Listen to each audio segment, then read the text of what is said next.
Paramashivoham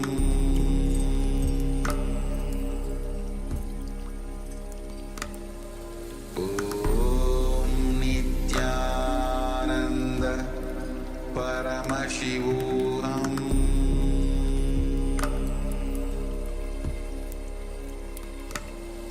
Om Nityananda Paramashivoham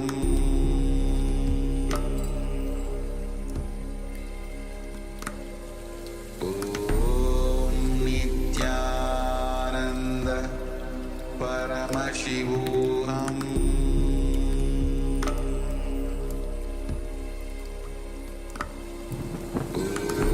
Om Nityananda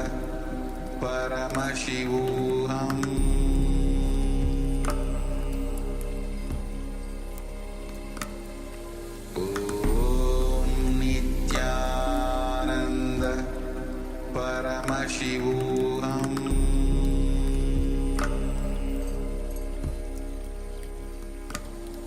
Om Nityananda Paramashivoham Om Nityananda Paramashivoham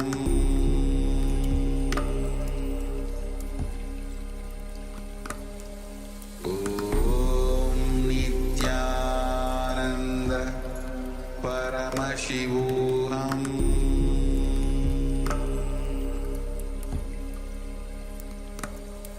Om Nityananda Paramashivoham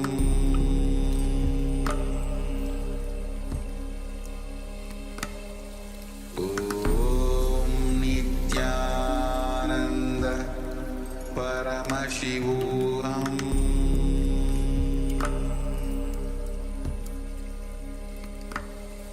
Om Nityananda Paramashivoham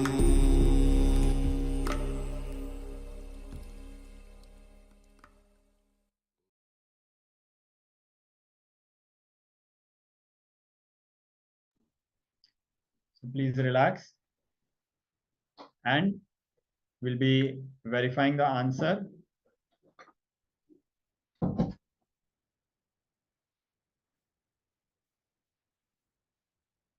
Yes, so this is your first power manifestation for today. I hope you're excited. So power manifestation is a measure of your connection to the divine, to Paramashiva, to the source of everything.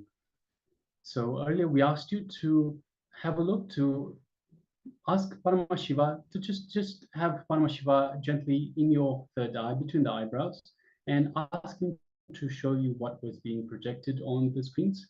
So now please take a moment. After removing your eye bands and or any cloth, opaque cloth that you had tied around the eyes, please let us know in the chat box, what is it that was revealed to you? What did you see through your third eye? So please take a moment now and let us know. Yes. And we'll be also projecting the answer. So we'll just give a few minutes. Guru Prasadini has shared water, ocean, blue building, and a bridge. Thank you for sharing that.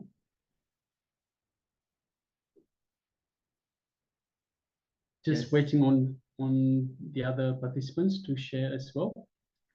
Requesting all participants to share, and even if you are not able to share and you're waiting for your sharing to get translated, it is fine.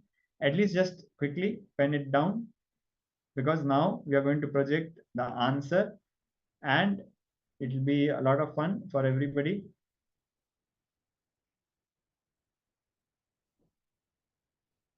So you can see the answer is being projected.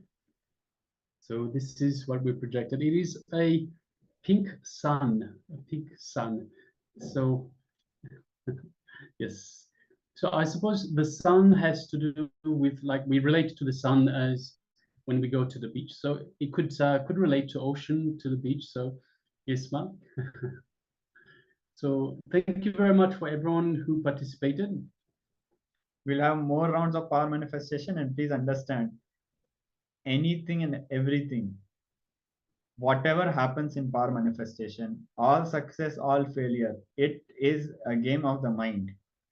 Actually, it is only Paramashiva manifesting.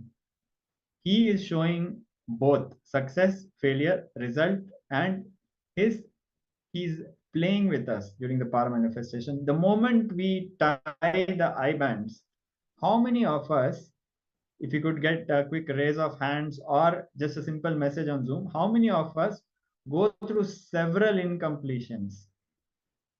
Maning, Machunyu, Maguru Prasadini, if you could share. So how many of us go through various incompletions the moment we tie the eye band? We are not even spontaneously start actually manifesting the power. Before that, we go through so many experiences. So could all of you please share how it's like a roller coaster. We go through so many emotions, so many incompletions, and then it settles down. And we manifest the power also. Power manifestation is not like a straight step 1, step 2, step 3. There are so many aspects in power manifestation. When we do completion, the more and more completion we do, more and more power manifestation happens. The more and more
Yes, sorry for the technical glitch.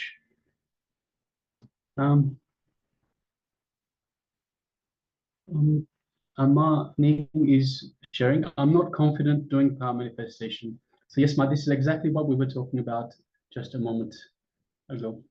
So yes, so we have a lot of sharings. We have one from Ning, we have one from Istak, and we'll be waiting for all the participants to share. And firstly, we complete and apologize for the slight glitch. Now, to answer my Ning, as you are sharing, Ma, you are not feeling confident during the power manifestation. So when we are doing the power manifestation, the more completion we do, the better power manifestation happens. But the more power manifestation we do, more completion also happens. And there's one more thing. Completion and power manifestation are not separate. When you start power manifestation, initial few minutes or moments of that power manifestation, you'll be going through so many feelings. You'll be going through self-doubt, you'll be going through self-judgment, you'll be feeling nervous. And while you're doing the power manifestation, completion will happen. While you're doing power manifestation itself will happen. So you will be completing to manifest power, and after manifesting powers, you will have new powerful cognitions, and you will have more completion, and then going forward, you will manifest more powerful cognitions. So it is a full package. It is not a simple straight process. In that whole process, when we are going through, the part where we are projecting the sun, let's say the pink color sun, and we saw water, ocean, blue buildings, bridge, that small part is just the tip of the iceberg. Before that, you go through a completion, you manifest the powers, you get the powerful cognitions, and then you manifest more and more powers when with that. So do not judge yourself thinking, no, I did not manifest the powers. I just saw ocean, but it was sun. It is not the case. Just like in a big water dam, big thick concrete water dam, if you can visualize a big thick concrete water dam, every time when you do the power manifestation, it is like drilling through the concrete. Every time you are doing the power manifestation, you are drilling and cracking through the concrete. The moment suddenly when it breaks up, the dam, the whole water just floods. There's a massive flood. That is the power manifestation happens like a massive flood. But for that crack to happen, you have been doing the power manifestation with each and every powerful cognition, and each and every time you are playing with the powers, you are cracking the concrete. But if you look it from the other side, you'll feel the dam is not even shaken. You'll feel like nothing has happened. But that is not the truth. Every time you're doing the power manifestation, a drilling is happening. In your incompletions are getting drilled, and the breakthrough is just awaiting. So do not worry, as we are going to have more and more rounds of completions and more power manifestations, you will be able to see the breakthrough. So we have also a participant called Istak that was sharing. I did the Kriya for migraine, and I noticed that as soon as I blindfolded my eyes, I felt deep silence and unclutching. I saw many images during this power manifestation session, but the first one, the third eye showed to me, was related to the image showed on the screen, because I saw the image of Swamiji of one of the oneness capsules that you have been showed lately, where Swamiji is blessing us with yellow rays, like a start of 8 lights or picks with a black background. Thank you, Swamiji. Yes, thank you very much for sharing. That's beautiful. And as you are sharing, you saw Swamiji with literally like blessing with yellow rays. That what we connect with the sun, the brightness, the life, you saw as Swamiji. That is how it occurred to us. And in a very mystical way, in very different ways, the powers will be manifesting, and we will be guided by Paramashiva through various ways during the power manifestation. So now, with this, we'll be moving on to our next segment.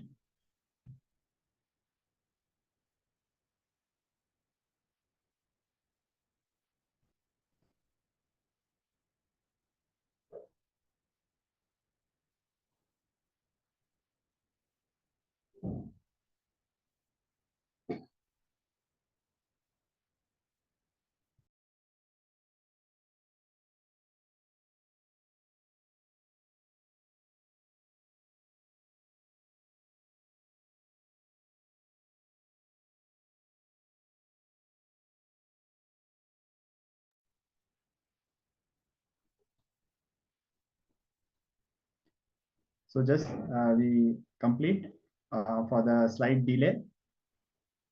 In the meantime, we request all our participants to also share their clicks, or if you have any experiences, any doubts, or what you saw. As you share more and more, you will realize and discover the ways you are going to have a breakthrough.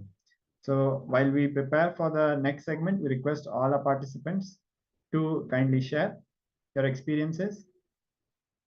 And also, I remind participants the way this is structured, the way this program is structured. So we have the teachings, then we have the internalization exercises and the power manifestation. So basically, the teaching, Swamiji gives sacred truths, sacred secrets that only he can reveal.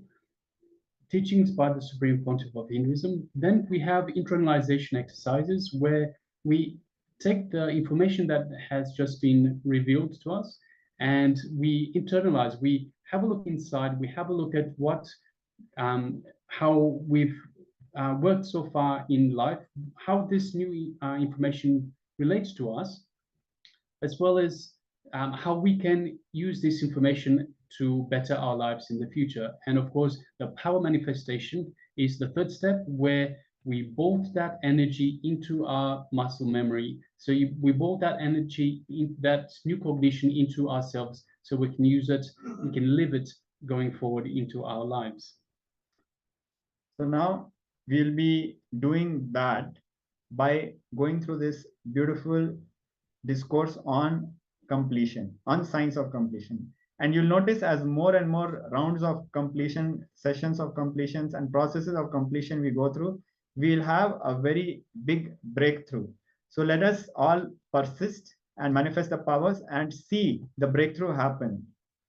So now please bring yourselves into the space of listening to receive Swamiji as he reveals the sacred secrets of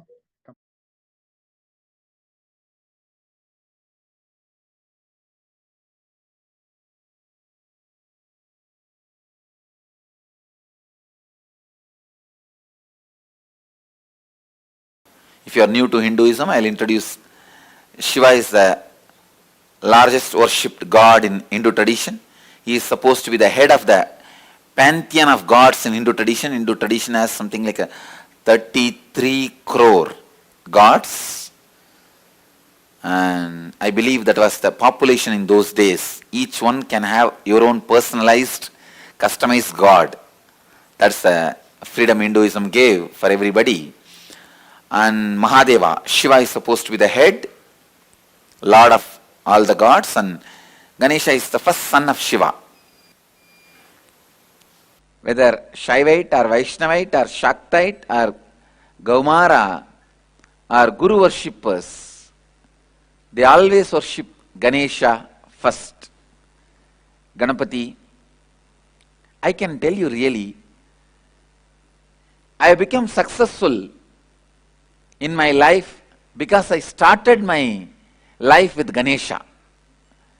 My first spiritual effort was trying to feed Ganesha. Please understand, my first extraordinary experience beyond the materialistic world is also from Ganesha. That is why I think Ganesha has given success in my spiritual venture.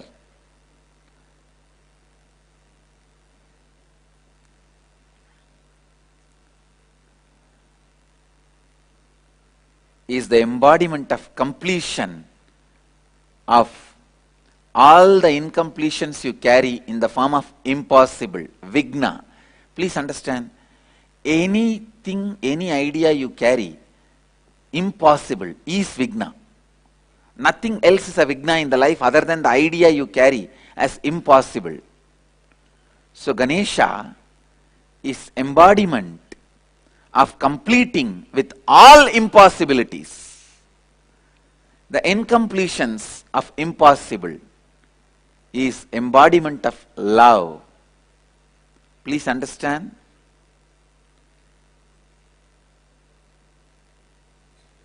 Even though I don't want to describe him with some seriousness, his power, I can say, is established in completion and simplicity. The problem is always the simplicity is taken as an incompletion and non-seriousness. But he is paradox. established in the space of completion and established in non-seriousness, a joy, overflowing joy. And is embodiment of all the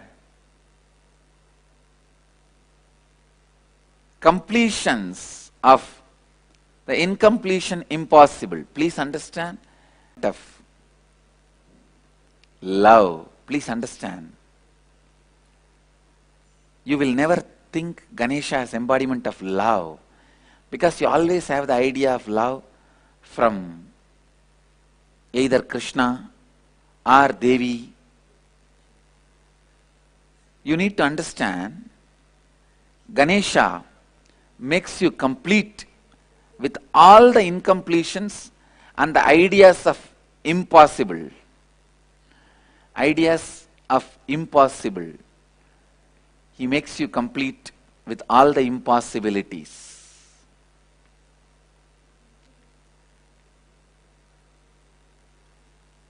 I tell you, please understand.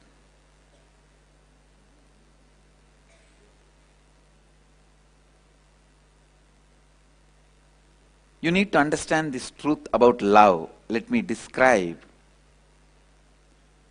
There is one kind of love where a bird eats wherever she gets the food she eats and stores little in the mouth, comes to the nest where she is staying and feeds the, what do you call? The kids of the babies, the birds. The bird eats and stores the little food in the mouth and comes and feeds its babies. This is one kind of love. There's another kind of love where lion takes the cub to teach hunting. Understand? There are two kinds of love, where the bird eats and brings little food and she feeds her kids, baby birds. This is one type of love. There is another type of love where the lion takes the cub for hunting. Understand?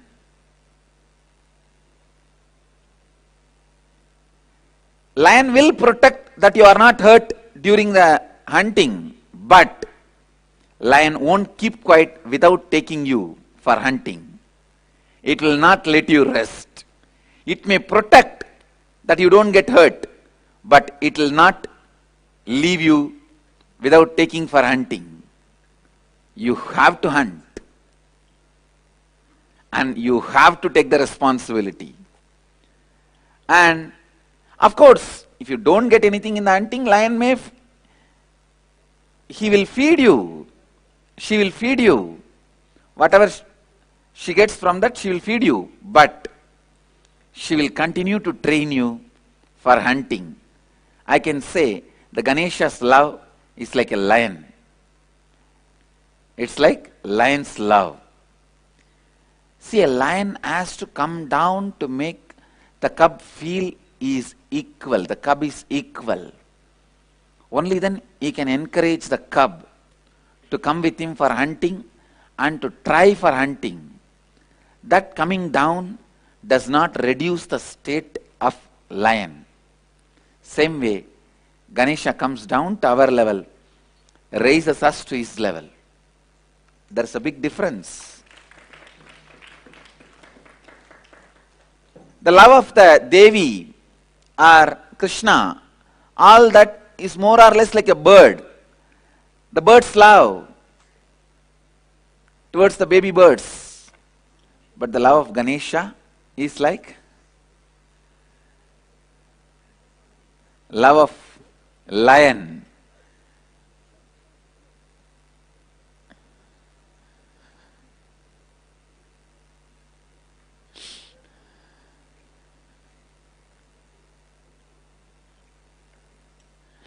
So understand, I tell you, this love only needs lot of sacrifice. See, in the love of the bird, the baby bird will know mother loves. Baby bird also will reciprocate. In that love, nothing, you don't need much sacrifice. But in the love of the lion and the cub, cub will not even realize lion loves it. Cub will not even realize lion is loving the cub, and so lion has to do a lot of sacrifice. He has to sacrifice. Please understand, the greatest sacrifice is the feeling satisfied. The other person understands you love him or her. Even that lion has to sacrifice. Lion has to sacrifice even that. Lion does not even wait the cub to recognize the lion's sacrifice. It continues. It carries on. It knows only one thing. At some day, the cub will realize it's the lion which made me lion. It is lion which made me lion.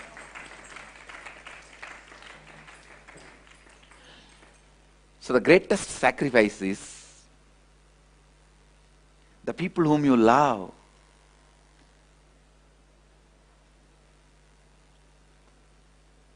Even they not recognizing that, they not knowing that you love them, but still you continue. You continue with your responsibilities.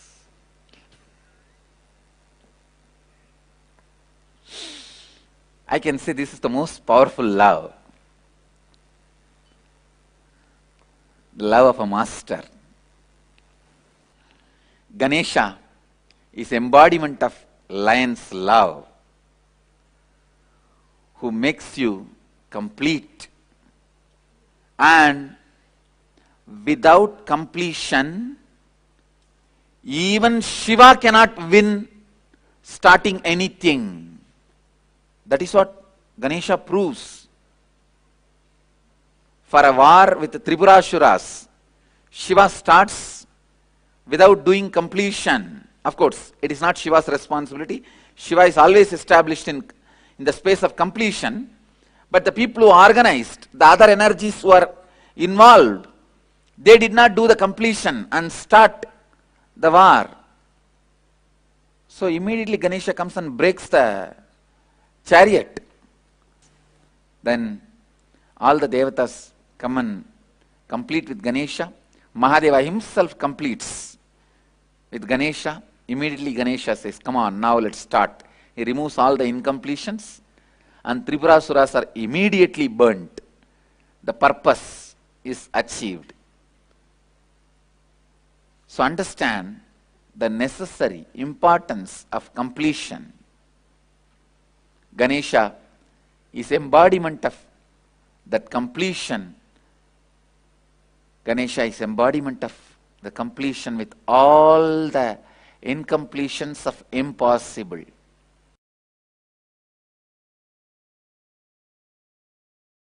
Please understand. The first truth,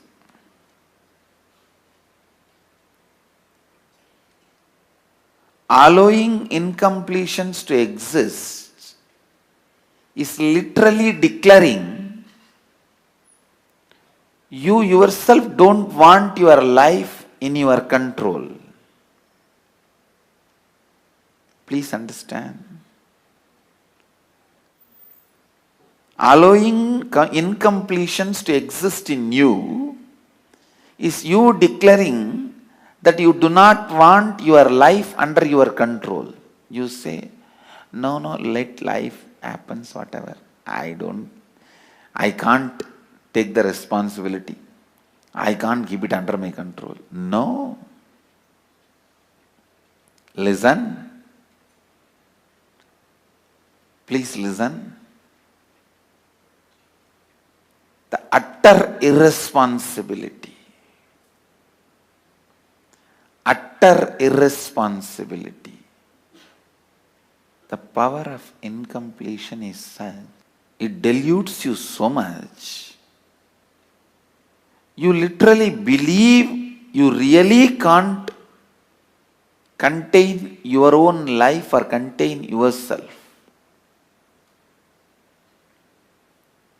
See, just because you are temporarily upset, you go on taking the decisions which permanently damages you. That is the most difficult part of life. Please understand. Just because you are temporarily upset, you go on making the decisions which permanently damages you, and the incompletions are such will never let you grow. It's like somebody was asked, what is your age? He said 22. The person who asked the question asked, what? Last 5 years you are telling the same thing? This fellow said, yes, I don't change my words. Many times, not changing your words are like not growing. Not changing your cognition means not growing. Listen. Not changing your cognition means not growing. It is so unfortunate. It is really, really unfortunate that you feel incompletions are really, really true. The problem is when the delusion happens, when the incompletion attacks you, when the panic attack happens, you really feel incompletions are true. That is the problem.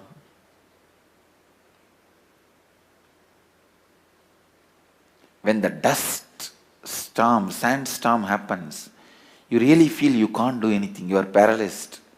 You are crippled.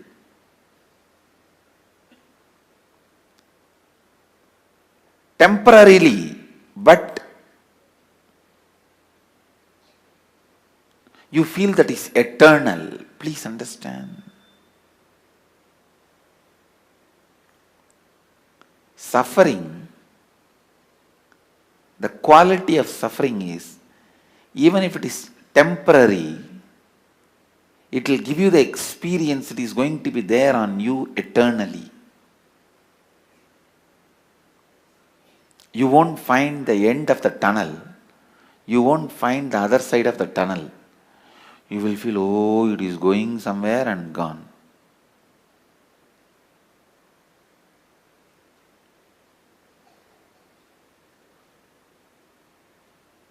Same way the bliss. When you experience it completely, without self-doubt, will this bliss be with me or go away? That gives you the experience. It will be with you forever, eternally. Understand? Anything you experience at this moment intensely gives you the experience of eternity.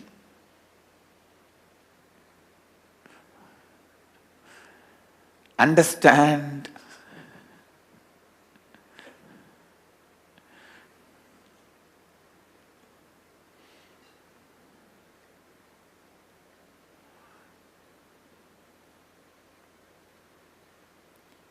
So many qualities attributed to Ganesha are qualities of completion.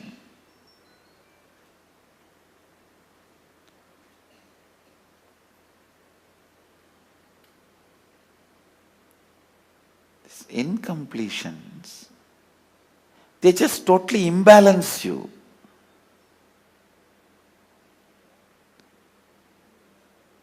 Constantly decide you will be in the space of completion.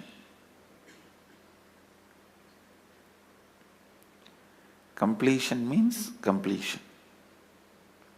No question of powerlessness.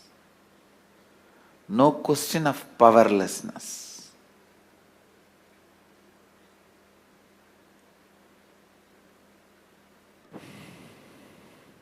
everything you do, should be from powerfulness, from the space of completion.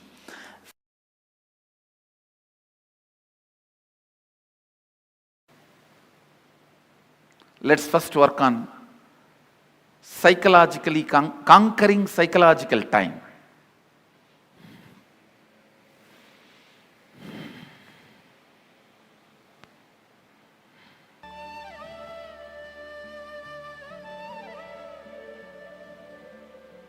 I'll repeat what you have to write. The strong thought currents, powerlessness, incompletions from the past, which is influencing and driving you into your future. Those powerlessness moments, why you decided to become wealthy, why you decided to become powerful. If it is out of passion, great, no problem. If there is some powerlessness, some incident, incompletion is influencing you, pen down that. Let's catch the influence of the past on your thinking system. 94th verse, 22nd technique from Shivajnana Upanishad, which is part of Shivagama. Chittat yantaha kritir nasti mamantar bhavayet iti vigalpanam abhavena vigalpair uchito bhavet.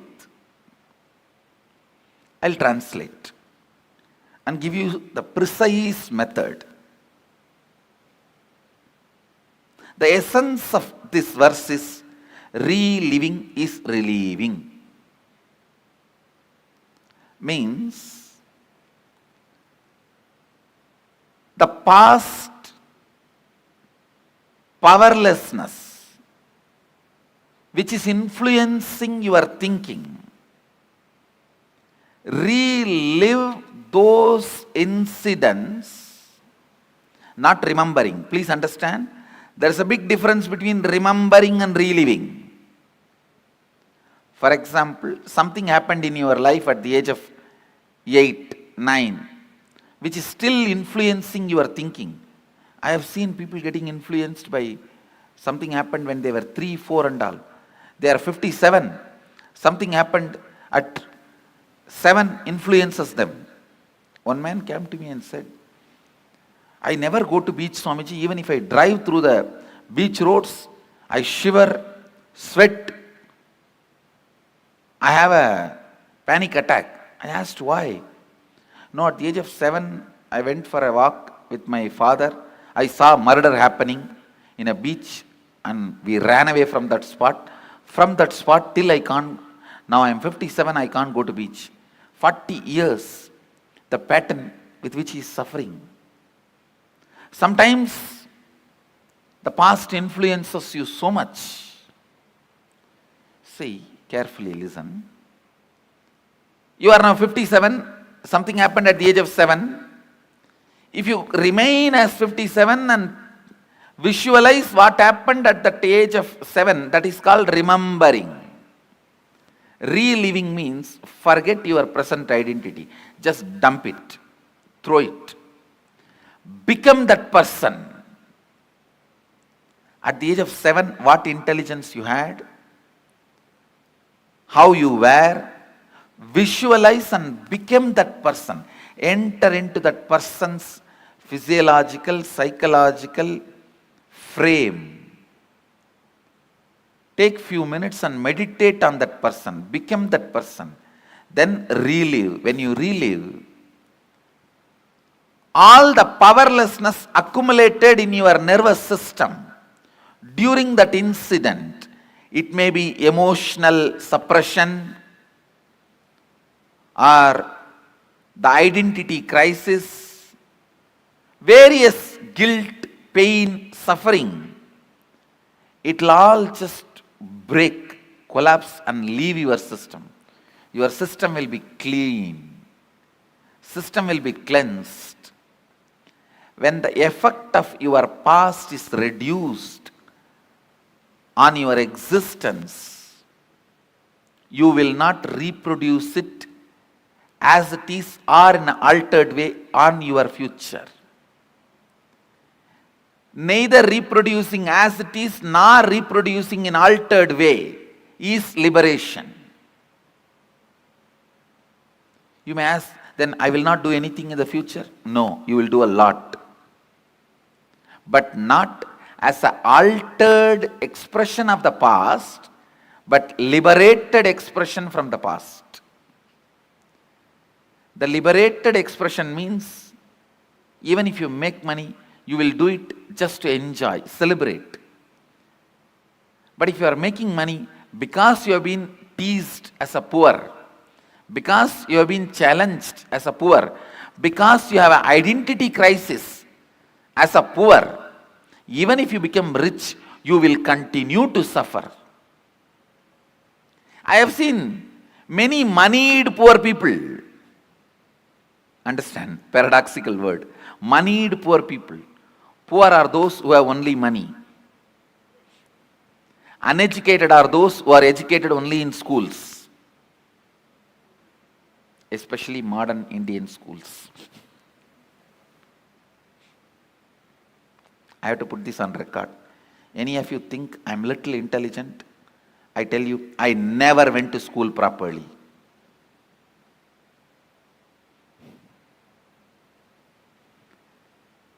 And any of you want to become intelligent? I give you this as my first instruction. Remembering is different, reliving is different. In remembering, you will justify, analyze, criticize, judge, hate, deny. In reliving, nothing of that exists. Just become that person.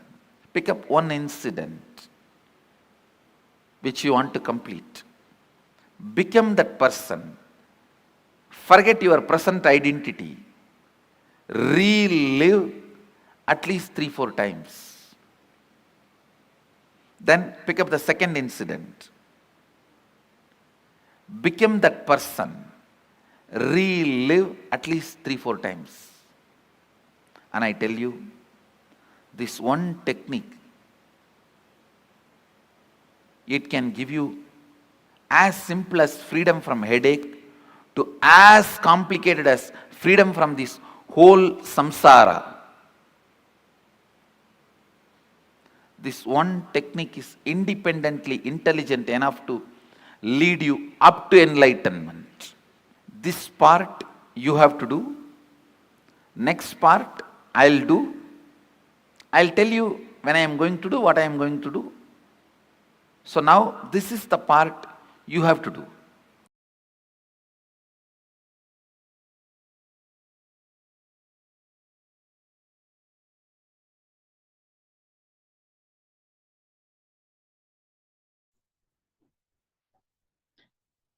Yes, after this beautiful discourse on science of completion, we are going to actually internalize.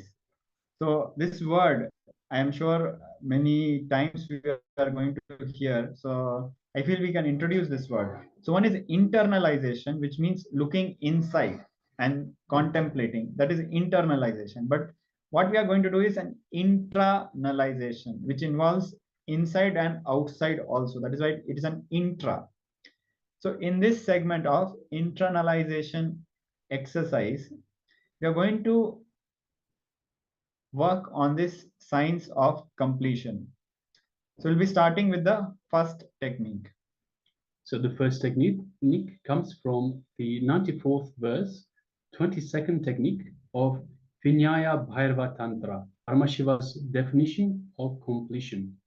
So Bhairava says, Chitta Dhyanta Kritir Nasti Maman Tarbhavayat Iti Vikalpaman Nabha ma bhavena vikalper ujhito bhavet, which translated, consciously feel within that mind stuff, the chitta, of past memories of incompletion. So feel within that mind stuff of past memories of incompletion with its activities as mind, the manas, the thoughts, intellect, which is buddhi or mental cognitions, and ego, ahamkara or root patterns, are not existing in me.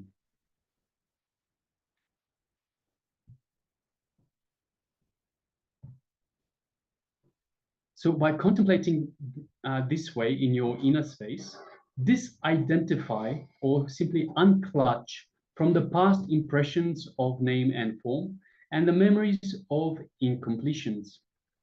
Put your active attention on the space of the past happening. Relieve these imagined impressions and memories of incompletion. Then the mind stuff, having fully ceased from its present characteristics of forming thought patterns and cognitions, is complete. Thus, you become complete and achieve the original space of complete completion.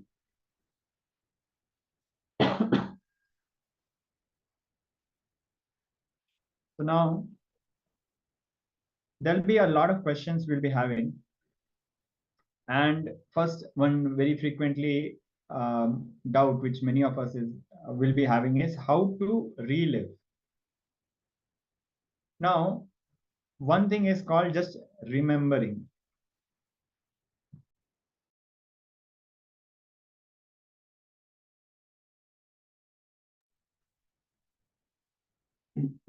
So one aspect is just remembering or recollecting the incidents. For example, if we want to remember a time in our life when we went to some place with our friends or some event like that, the memory will be having a very different picture from what actually it is. So for example, when we are in school, we will be remembering how good it was during the holidays. But when we are in the holidays, we would be remembering, oh, when will the school open again? Because we are tired. We don't have anything to do the whole day. But when the school actually starts, you'll be feeling like, oh, what to do? There is when will the holidays start? Or when we go to the work, we will feel like, oh, our childhood days were so amazing. But when we were in the childhood, we will be thinking like, oh, when I'll grow up, I'll be independent. I'm not dependent on my parents scolding me or telling me what is right, what is wrong. Always when we remember some incidents or event in our life, we'll be having a certain idea which changes with time. It's not going to be the same. It might change, and it just evolves with time. So memories are not actually same as reliving. Now we'll tell you what it means to relive.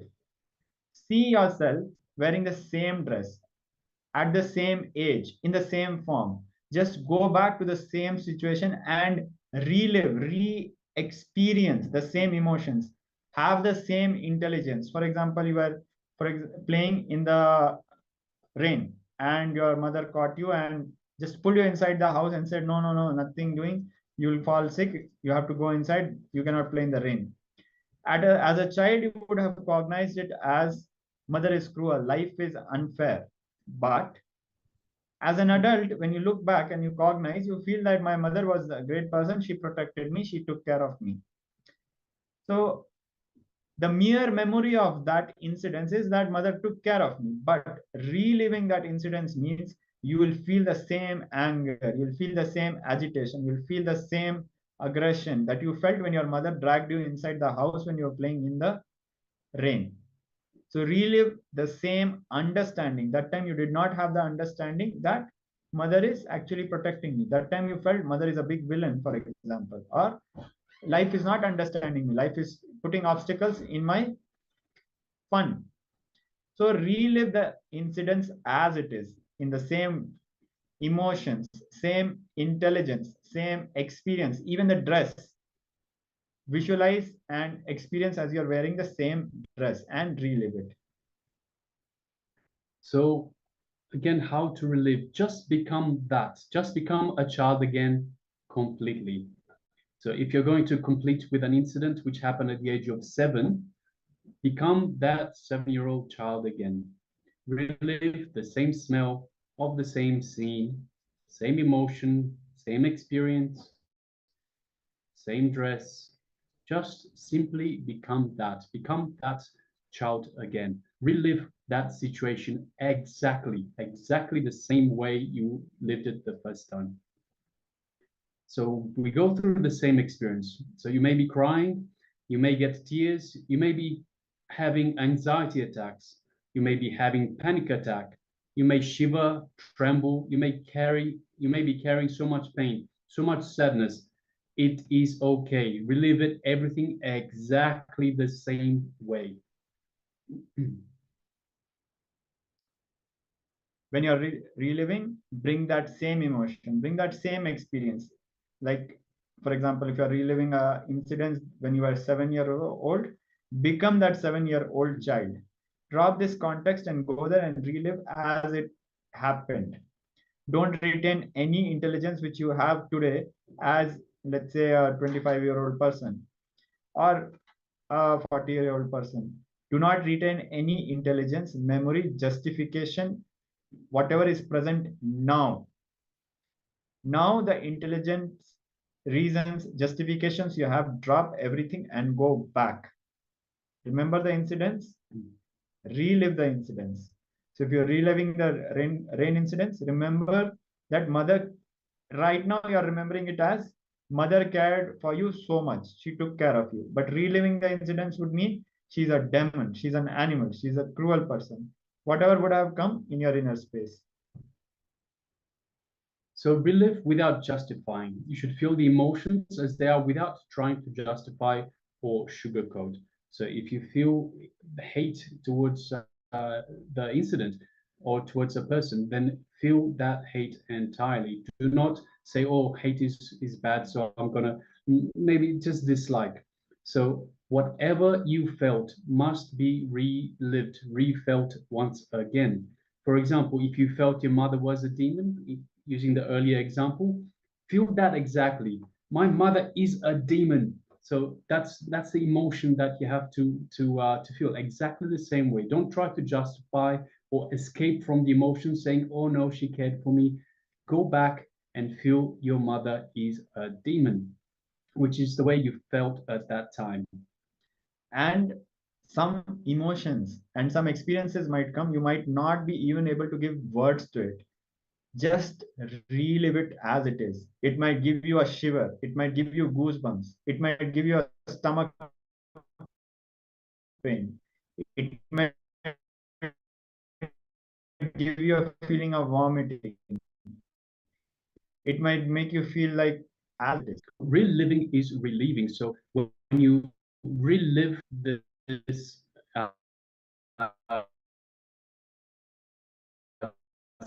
situation,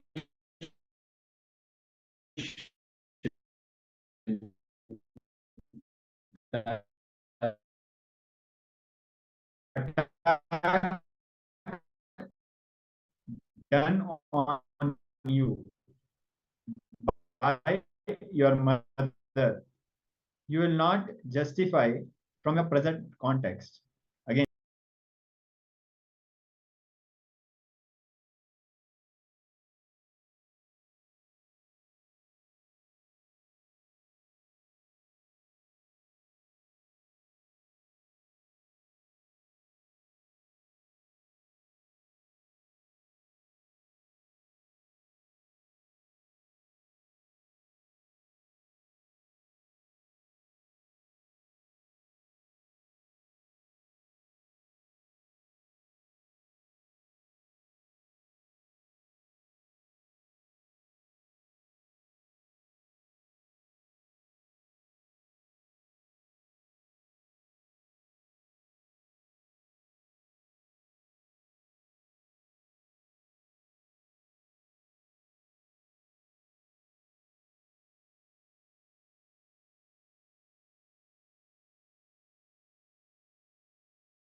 Nityananda Paramashivoham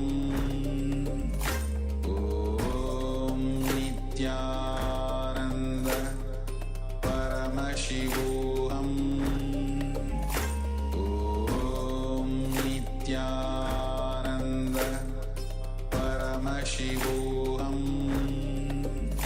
Om Nityananda Paramashivoham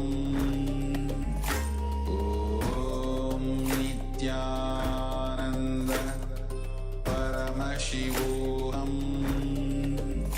Om Nityananda Paramashivoham Om Nityananda Paramashivoham Om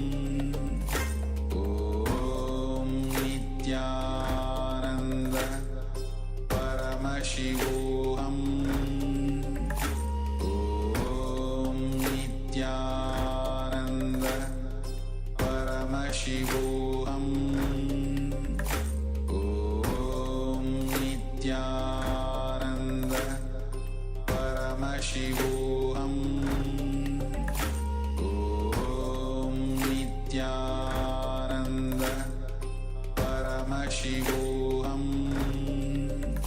Om Nityananda Paramashivoham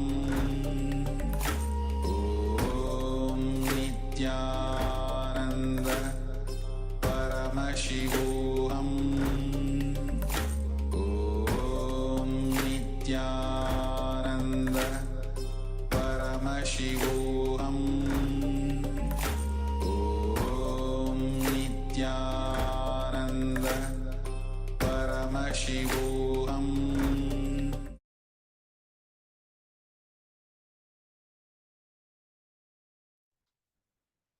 Yes, sorry for the technical glitch.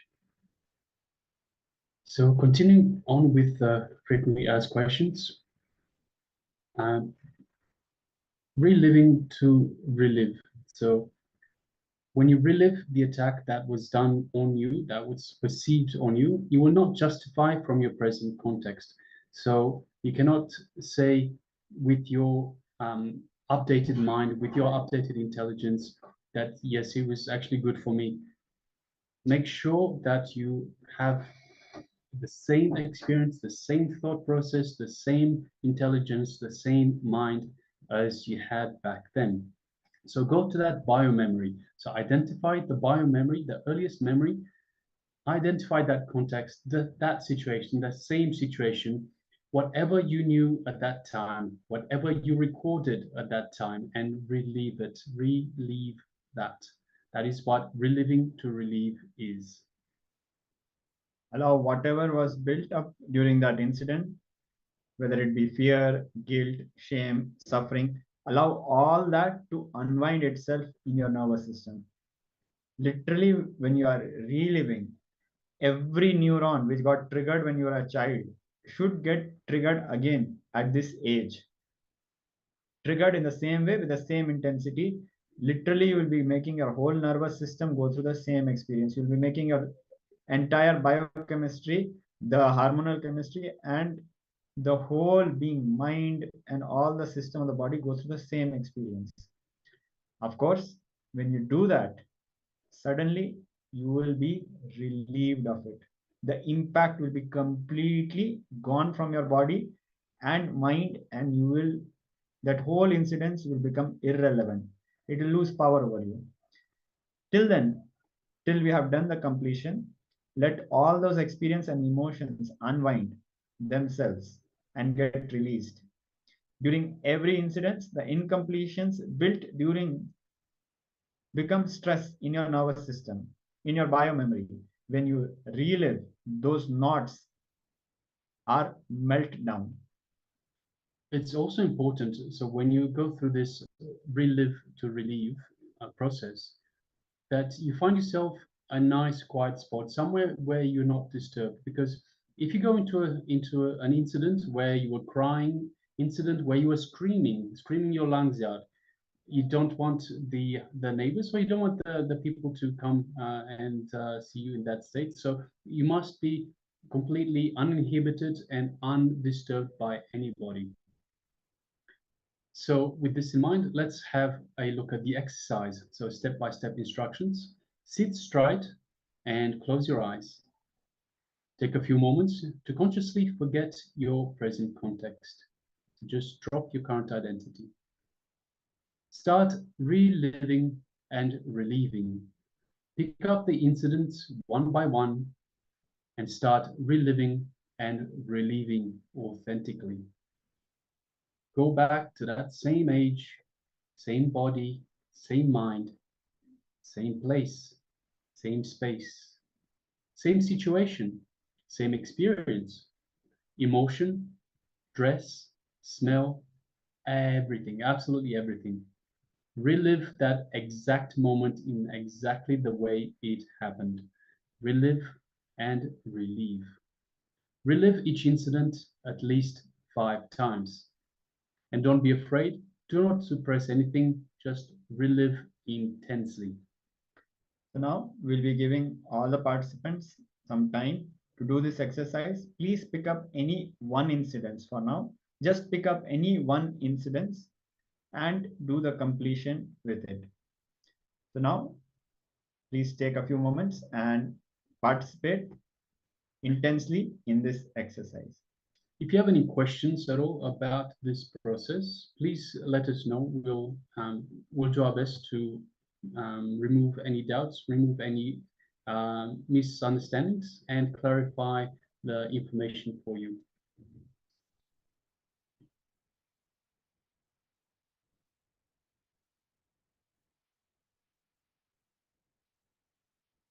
So we'll be projecting on your screens the step-by-step instruction. Please go ahead now.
Yes.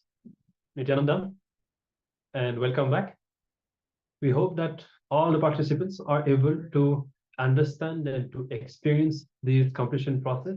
This is going to be one of the main techniques that we are going to be practicing all throughout these 21 days. There will be many assignments after the Jnana sessions, after Swamiji's segments. We will be taking time to practice completion with different aspects of ourselves and of our life.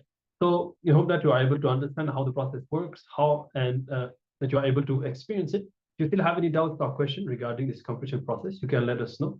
And otherwise, we will move on. We have still quite a few important sessions to cover today in this first day of the Paramashivoham. Our next session is going to be on the power of initiation. As today, we are going to be receiving the first darshan of this program with Swamiji, and also before the darshan, we'll be entering into the Kalpataru process, which is a process during which you will be guided to manifest one desire, and Swamiji will be initiating you to make this desire into a reality. So before that, we want you to understand more about the science of initiation. All right. So we request all the participants to come to the space of listening. We'll now be entering into our next session. Again, a series of clips from the Supreme Pontiff of Hinduism on this topic of the science of initiation.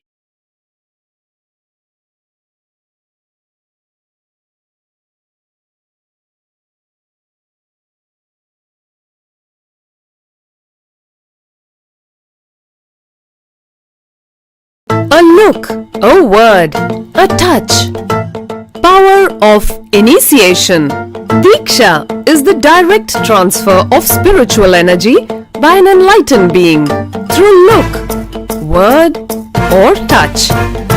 The traditional Vedic book Navaratneshwara states, Sarva samapi dikshanam muktihi phalamakhanditam avirodhat bhavantyeva prasangyastu bhuktayah. The main benefit of all initiations is moksha, enlightenment. As a side effect, health, wealth, leadership and well-being happen. And in Rudrayamala Tantra, Shiva says, Devi diksha vihinasya na siddhihi na cha sadgatihi tasmat sarva prayatnena guruna dikshito bhavet. The one who is not initiated does not attain liberation nor a better future. So by all efforts, one should get initiated by Guru. What is the science of initiation? Neuroscience has proved that the process of initiation floods the brain with energy. This is the superconscious energy of Kundalini, our own highest inner potential energy. As the Kundalini flows from the thalamus to the cortex, it sets up a powerful energy loop within the brain, which awakens the latent non-mechanical parts which we have never used before. With increasing levels of coherence, the whole brain comes alive, turning into a superconductor of conscious energies that heal, empower, transform our lives, bliss and fulfillment. Initiation creates high awareness, visualization, creativity. It also slows the aging process and improves the immune system. Kundalini awakening, healing experience, levitation, teleportation, materialization. Experience the power of initiation.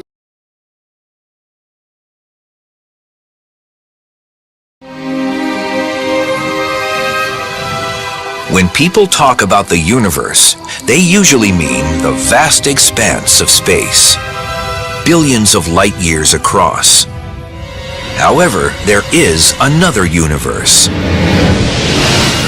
an unseen world that governs everything we see. When we go down in size, trillions of times smaller, to the microscopic world, the rules are much less intuitive than the ones we're used to from the large-scale world. The magic of the microscopic universe begins at about a 10/1000th of a meter, or the size of an atom. Matter behaves so differently at this level that scientists have developed an entirely new set of rules to describe what's going on. They call it quantum theory, and what it says is extraordinary. This baseball represents a subatomic particle, like an electron or a photon of light, that routinely does all sorts of weird, strange things in the microscopic universe. The subatomic version of this baseball can be invisible, can go through solid objects with ease, can be in multiple places at the same time, and can seemingly go backwards in time and change the past. This means I could throw this microscopic baseball to first base and to home plate at the same time, or change the seemingly predetermined outcome of a play while it's still going on. Now this is the stuff of science fiction, but really we know it to be true, or at least it appears to be true in our quantum world. We get all sorts of weird things happening. If scientists can understand how these weird things work, they'll be able to put them to use in our everyday world, revolutionizing modern computing and perhaps even allowing us to communicate across the cosmos instantly. The key to making these miracles come true is a process called quantum entanglement, and scientists are already harnessing this astounding discovery for both civilian and military purposes. In quantum physics, what happens to an object over here can instantly affect an object over here, and over here could be millions of miles away. This is how it works. When two subatomic particles interact, they can become entangled. That means their spin, position, or other properties become linked through a process unknown to modern science. If you then make a measurement of one of the particles, then that instantaneously determines what the behavior of the other particle should be.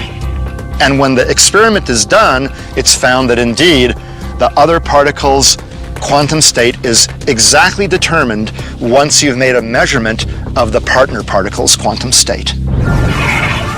That means if a scientist observes one entangled particle and forces it to spin clockwise, the other entangled particle will immediately start spinning in the opposite direction. That seems intriguing, but it's hardly earth-shattering until you consider that the two entangled particles can be separated by billions of light years. And still, the moment you observe one particle spin, you've dictated the other particle's spin. That's weird, because it may suggest that information has traveled instantaneously, faster than the speed of light, from one particle to another. I don't understand it. I don't know that anyone does. Spooky action at a distance, as Einstein called it. What's surprising is that when you make a measurement of one particle, you affect the state of the other particle. You change its state. There's no forces or pulleys or, telephone wires. There's nothing connecting those things, right? How could my choice to act here have anything to do with what happens over there? So there's no way they can communicate with each other. So it is completely bizarre.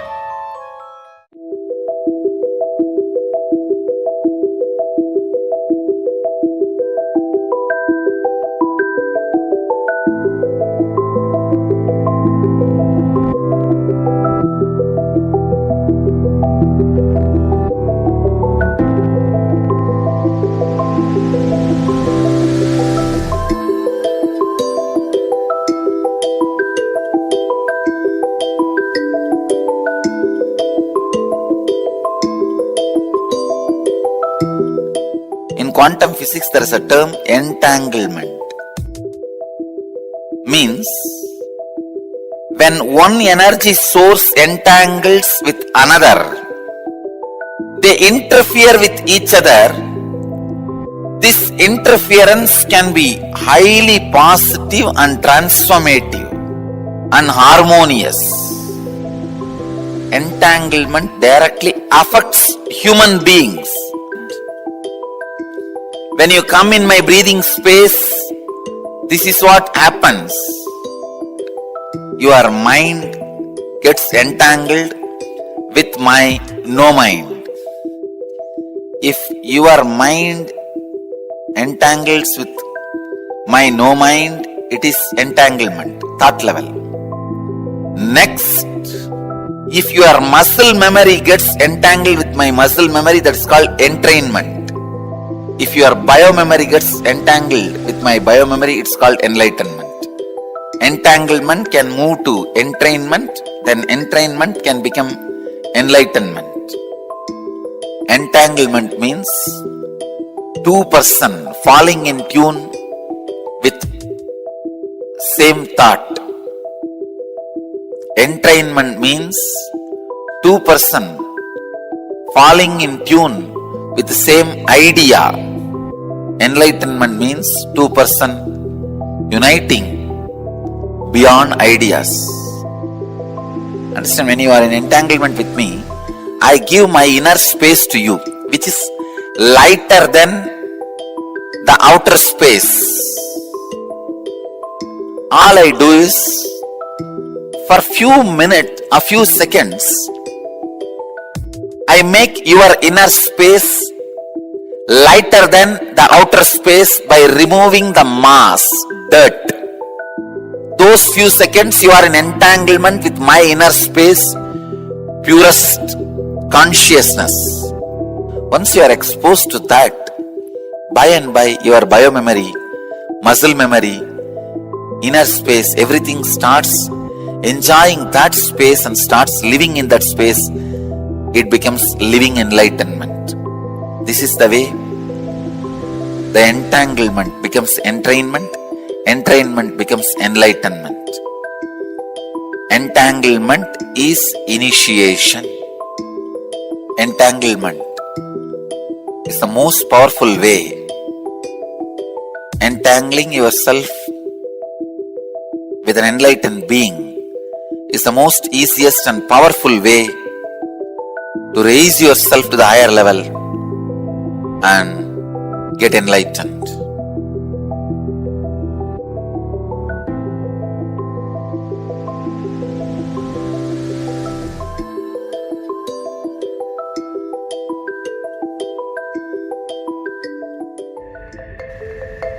If somebody is swimming in the ocean, you stand and watch. Whatever brain activity is happening in that person's brain, even if you are watching, the same activities are mirrored in your brain. Meaning the same kind of electric and neurotic impulses are activated in your brain. Now you know why just by gazing into my eyes, you are in the space of completion. I am swimming in the ocean of consciousness in the space of completion. So naturally, you are absorbed in total absorption.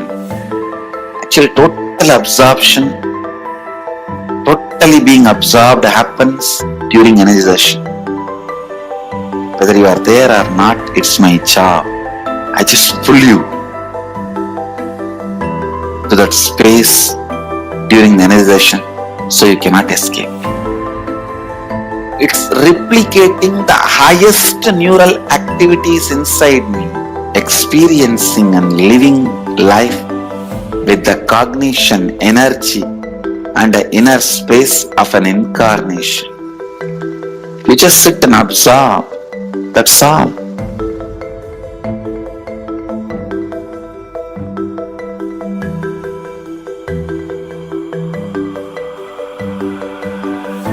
The Shaktinipata is the word for quantum entanglement. If I have to roughly translate, Sadashiva uses the word Shaktinipata. He goes even one step further, even taking bath in the same water in which master took bath or the deity has been given bath. and sprinkling that same water on your head. So, to the extreme level, Sadashiva describes this quantum entanglement not only in the physical level, even thought currents. If I express certain thought current and you are wow, you feel wow about it, then the entanglement has started.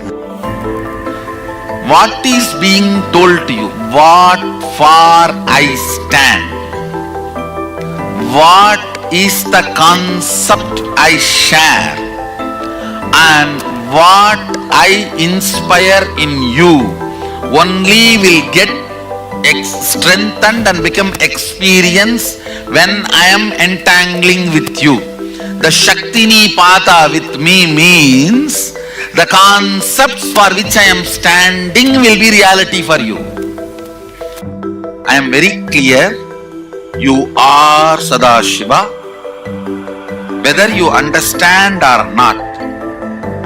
And more of that truth I will manifest in your body, mind, muscle memory, biomemory, everywhere. That manifestation is powers, and more you manifest, play with the powers, more and more you will be grounded into the reality you are Sadashiva, ultimate. I am entangling you for this experience.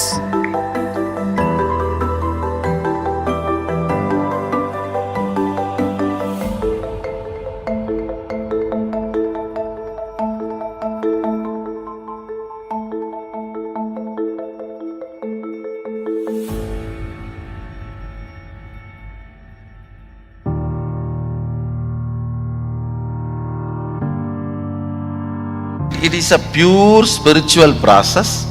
The basis of the Shaktini Pada itself is oneness, Sadashivatva, Shivoham. That is the basic understanding from where the Shaktini Pada, the entanglement starts.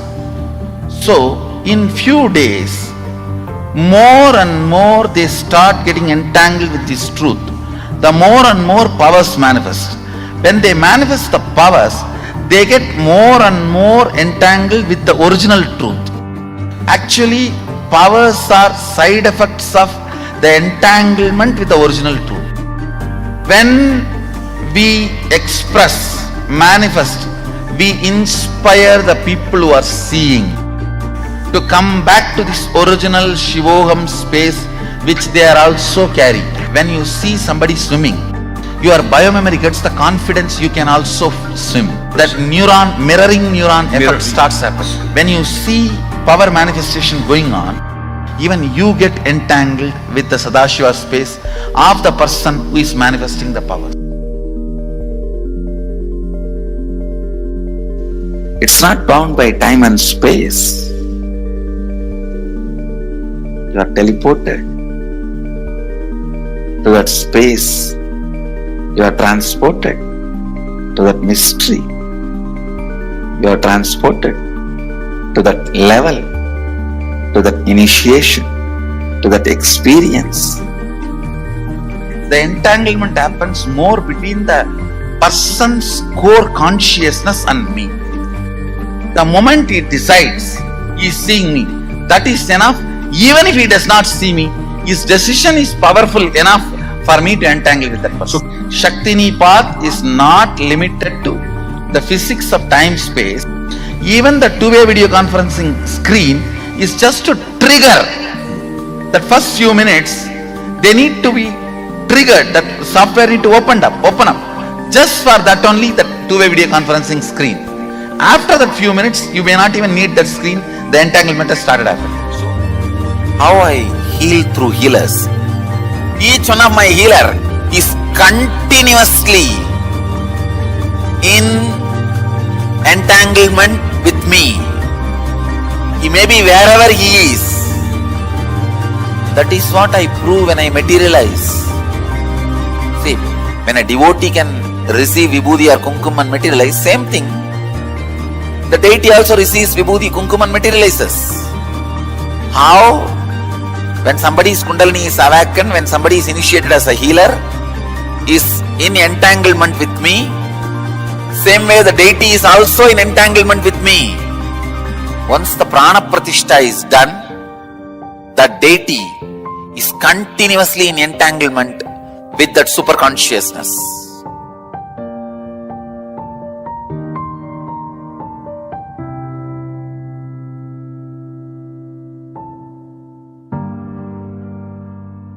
I can give you a simple technique to have entanglement with me.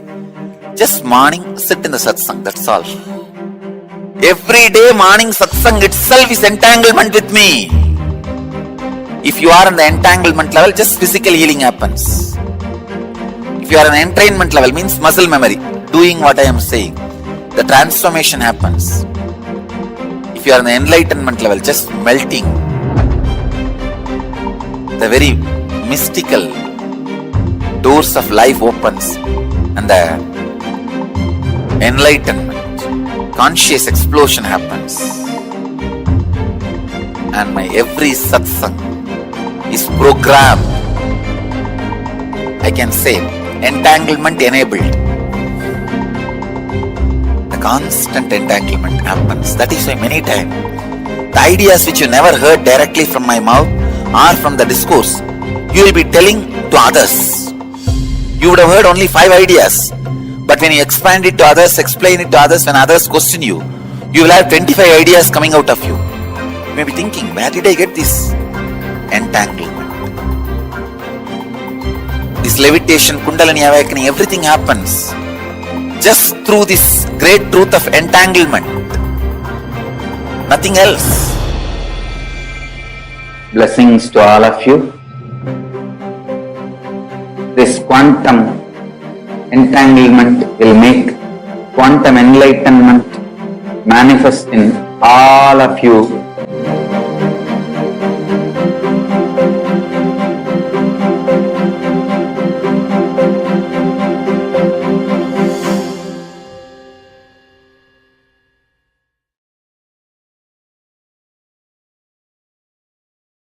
Whatever you think as your strength, like how much cash you have, how much gold you have, how much money you have in the bank, what all properties you have, your secret passwords, passcodes, your strength secrets, you will tell only to your son or your daughter to whom you are going to give your inheritance. Same way, most important powerful secrets Paramashiva has given to his son Muruga, Subramanya, in Agama called Sarvanyanottara. All the powerful secrets the father will tell only to his son. It is too secret. I am going to open that Agama and give all the essence of all those secrets. Secrets of Charyapada lifestyle, secrets of Kriyapada, secrets of Yogapada, secrets of Jnanapada. I am not only going to teach you, I am going to give you exactly what Paramashiva gave it to Subramanya. Because Paramashiva himself is manifesting through this being now, giving you all exactly what was given to Subramanya. Nothing is required from your side. Just sit like innocent Subramanya, Muruga at the feet of Paramashiva. I assure you, whatever was given to Subramanya, the whole life will be given to you now. Not just words, teachings, not even just experience, life itself. I am talking to each one of you sitting in your room. I will make you all Subramanya.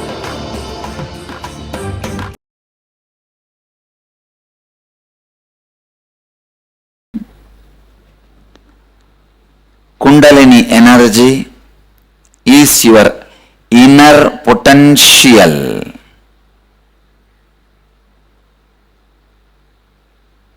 Bioenergy, which is available in your being in the form of potential. Only with the right method, knowledge and process, when you awaken it becomes reality in you, realization in you. Listen.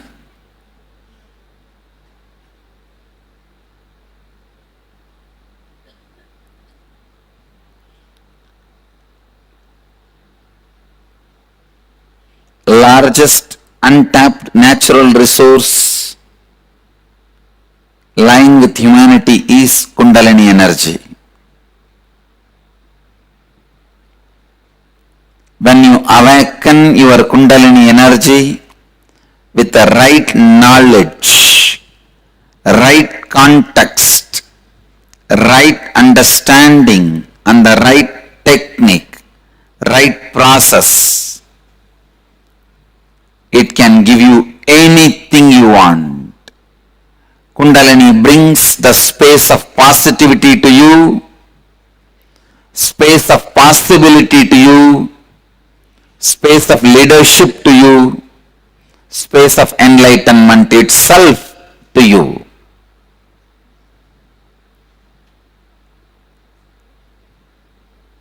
Kundalini is Kalpataru. It gives anything you want and the space of not wanting anything. Again and again science is proving even in our brain we are using less than 13%, 13%. Even the top scientists, people who are considered the most intelligent beings happened on the planet Earth, like Einstein, even they all have used only 13% of their brain. 13% of their brain.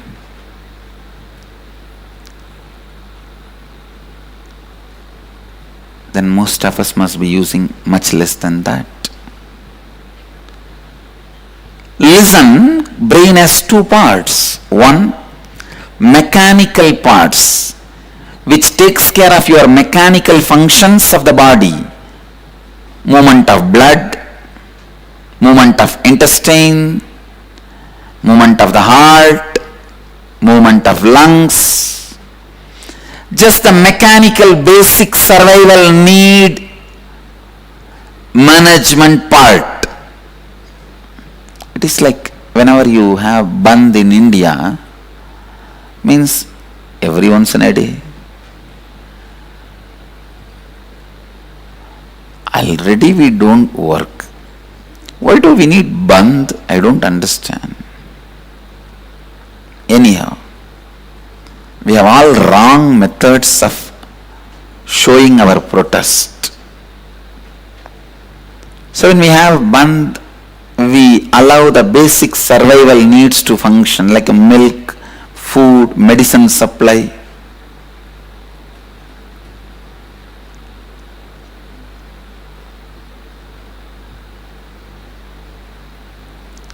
Same way, in your body, practically your whole life you are in bandh.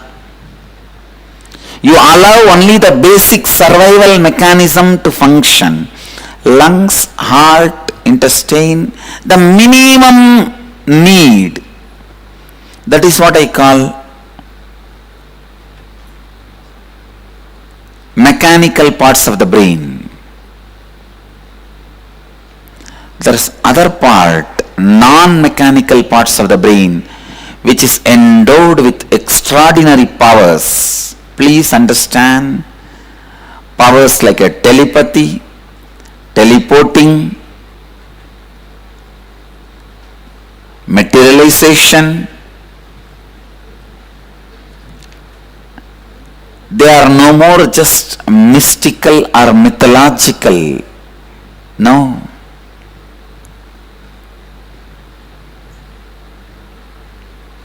They are mathological. They are no more mythological. Enough of scientific researches have been done on them, established. They are not magic. They are math and logic.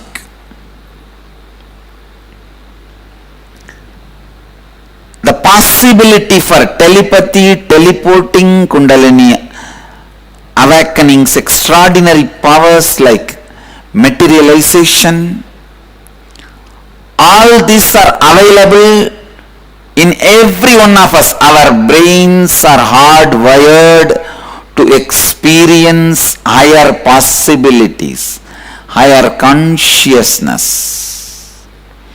That part only I call it as non-mechanical parts of your brain. The inner potential energy you have, the possibilities you have, is what I call non-mechanical parts of your brain. Awakening your kundalini directly awakens the non-mechanical parts of your brain and gives you the extraordinary powers like telepathy, teleporting, materialization, and what not. And it gives you the space of positivity, possibility, leadership, and enlightenment. Kundalini can be awakened by thousands of methods. I usually use 4 methods.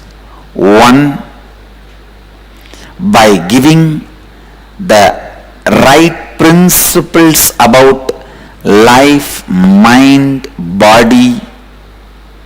When you understand the right principles, your kundalini can be awakened. With the right pranayama, kriya, the kundalini can be awakened. There is a second method. Third, with the initiation, the transmission of, through transmission of the energy by the touch given on the third eye, Anya chakra.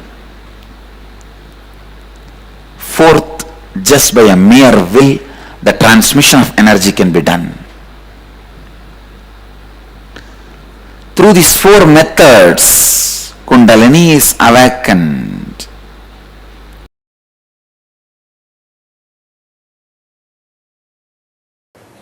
DNA can create magnetic wormholes which receives bits of information outside time and space. That's what we call consciousness. So till the wormholes are created in your DNA, you need an outside master. Once the wormholes are created in your DNA, you don't need outside master there. Outside guru sits inside you as antar guru and teaches you. He sits inside you and goes on supplying the knowledge. And another one important information, the last punchline. It was noted that this information can be passed on between individuals whose DNA is turned on or activated. Whatever I downloaded through my wormholes and DNA can be transmitted to you without using my words, without you seeing or listening. Just if your DNA is activated or turned on. That is what I call initiation, Upanishad. Only in the beginning you need to listen to my words. If the DNA gets activated or turned on, no need for words, no need for ordinary way of teaching.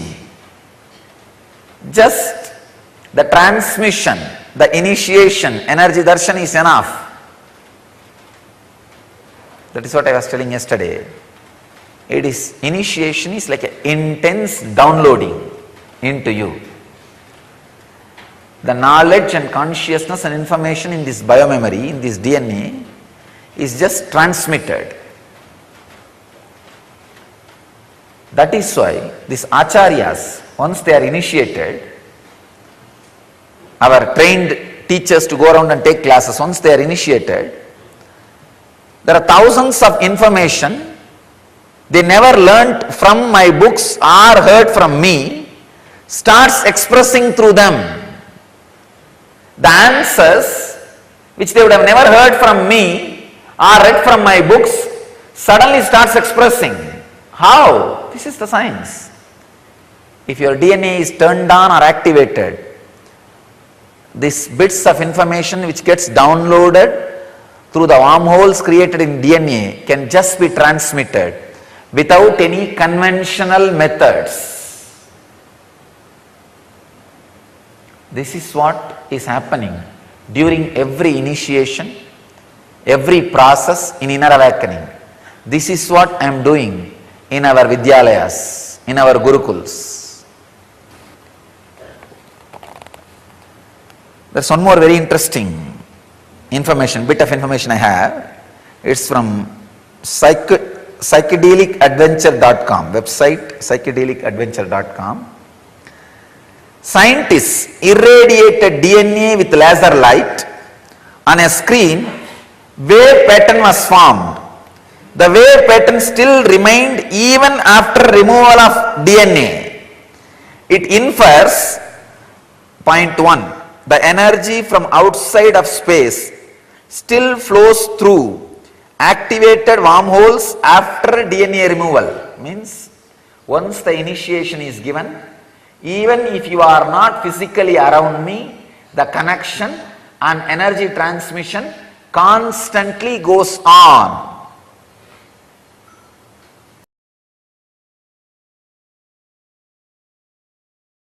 So awakening, the next strands of DNA directly leads you to awareness. The intense awareness directly leads you to the awakening of deeper strands of DNA. But it's a vicious circle. Understand? It's a vicious circle. When you try to awaken the DNA, you feel you don't have enough awareness. If you try to have enough awareness, you feel enough strands of DNA is not awakened. How to break the vicious circle? That is where the role of the master's play comes in. That is where the master's role comes in. Transmission of lamp is needed. Person whose all strands of DNA is awakened can easily, physically transmit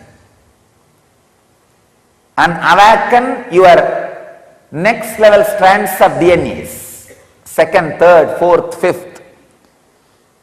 If only one strand of your DNA is awakened, you can easily awaken at least next 5. If already 3 is awakened in you, you can easily activate next 10. Sorry, totally 12. Next 9. You can activate the whole thing. So pushing you to the next level happens by initiation. That is what exactly I am doing in inner awakening. Taking you step by step. First, removing all the fear engrams. Then greed engrams. Then deeper engrams related to matter. Removing the mud in which you are stuck, and through initiation awakening all strands of DNA, so that you can have wisdom and anti-aging, grow younger.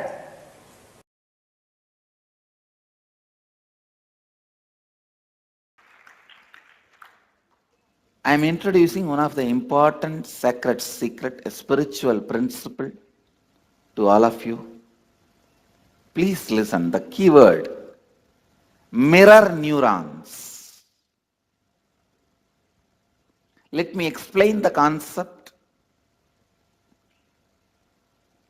Then we will recognize many of our understandings with this truth. As I said, recognizing is recognizing. Mirror neurons. Very recently, I was studying a research paper where they beautifully established with various analysis researchers on a very powerful truth. For example,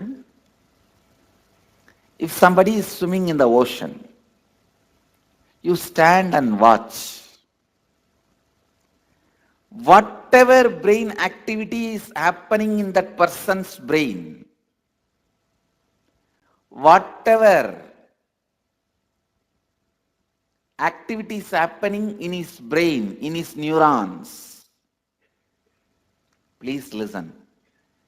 Even if you are watching, the same activities are mirrored in your brain.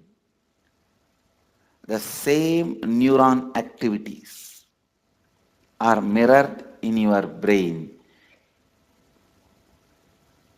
Listen. If you are watching totally, the same effect is mirrored totally in you. If you are absorbed in it, you also know a little swimming. Please listen. If you know a little swimming and you are absorbed in it, you are not swimming, you are just standing. Both brains are in the same frequency, the same effect, and no difference.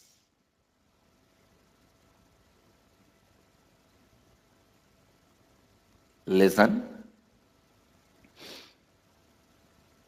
If somebody is swimming in the ocean, you are standing and watching. If you don't know swimming, if you are not completely absorbed in it, maybe some 80% is mirroring. If you are absorbed in it and you also know swimming, there is no difference at all between his brain and your brain. The mirroring effect, I tell you, if you are watching totally absorbed in it, then the same activity is replicated in your brain, meaning the same kind of electric and neurotic impulses are activated in your brain. This defines, this demystifies many mystical phenomena. Please listen. Now you know why just by gazing into my eyes, you are in the space of completion.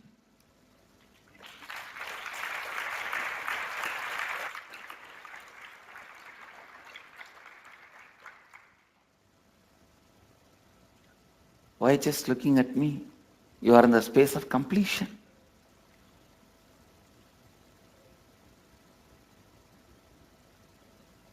I am swimming in the ocean of consciousness in the space of completion.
Paramashivoham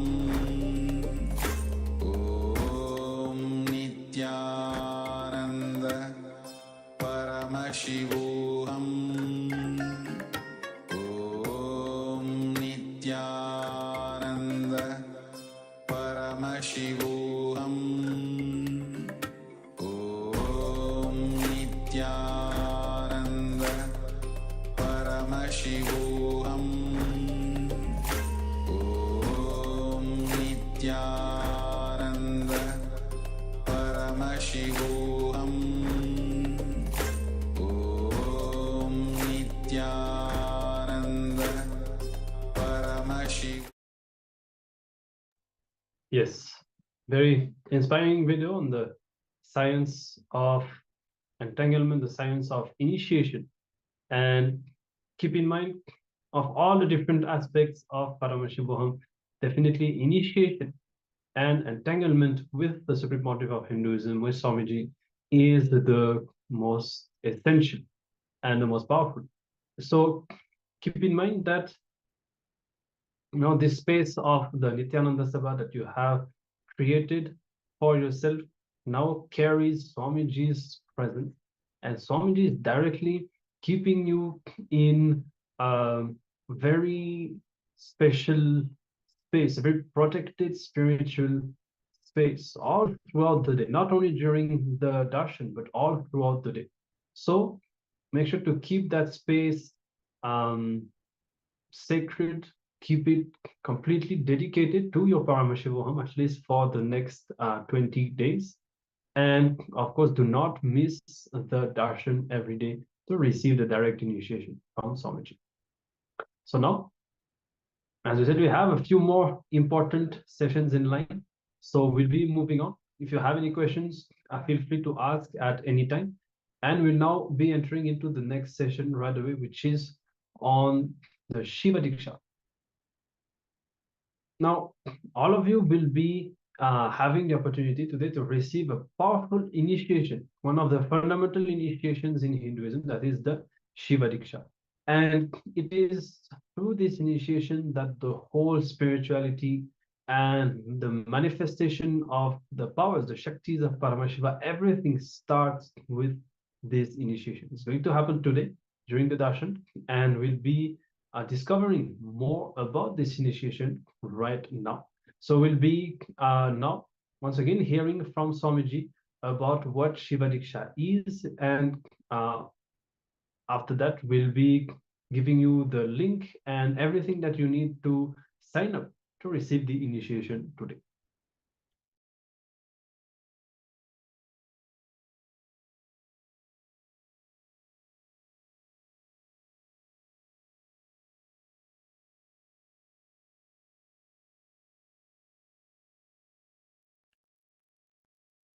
Shiva Diksha is all about shifting the way you function from powerless cognitions to powerful cognitions. That's all.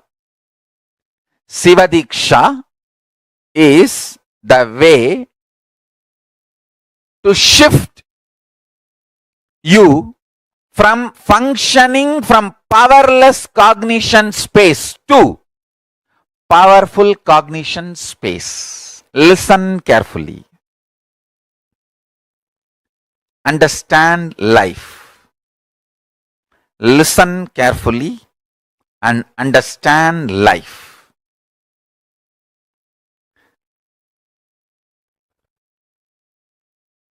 I will repeat. First,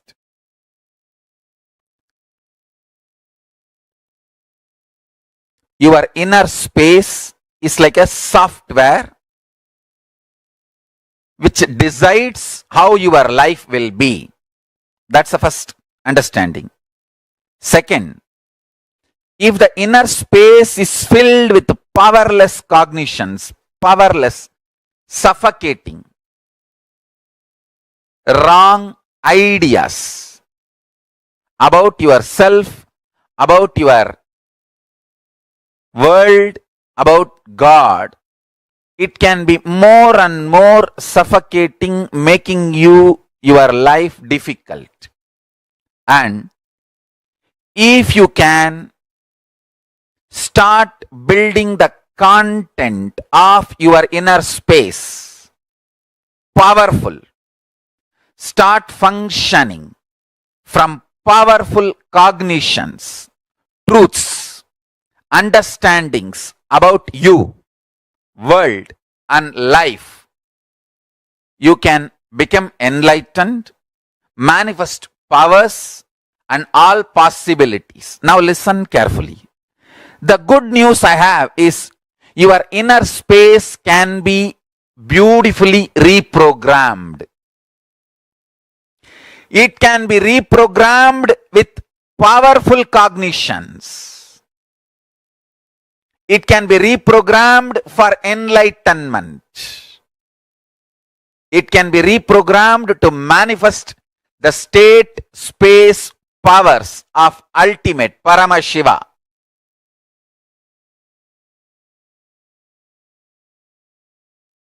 Let me define the word Shaktipada and Shaktinipada. I'll give you a simple definition, straightforward. Your bioenergy, in Sanskrit we call it as Kundalini Shakti, gets sealed into your body when you assume the body.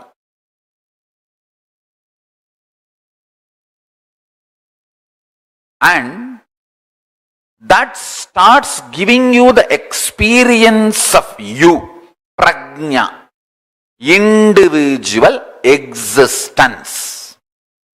And from that, listen carefully, from that,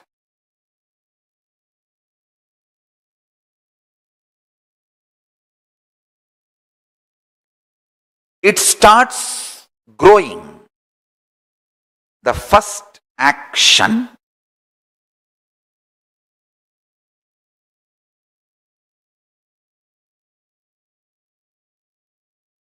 Kundalini Shakti, your bioenergy, gets sealed in your body. If I have to visually describe, it is like a snake,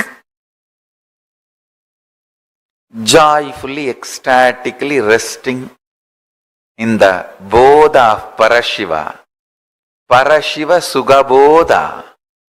In that, it is left inside your body when you assume the body. It just quietly, happily goes to Muladhara Chakra, root center, the root of the spine, and happily rests in the Paramashiva Bodha with the beautiful sweet memories cherished. With the Paramashiva Bodha, she just rests. Between the age of 0 to 3, any time the Nagamani gets evolved in that snake. Listen carefully. The idea I exist wakes up in your bioenergy. Then it is called prajna. I am describing the whole sacred secret as it is. Maybe at some time catch up with the science I am revealing.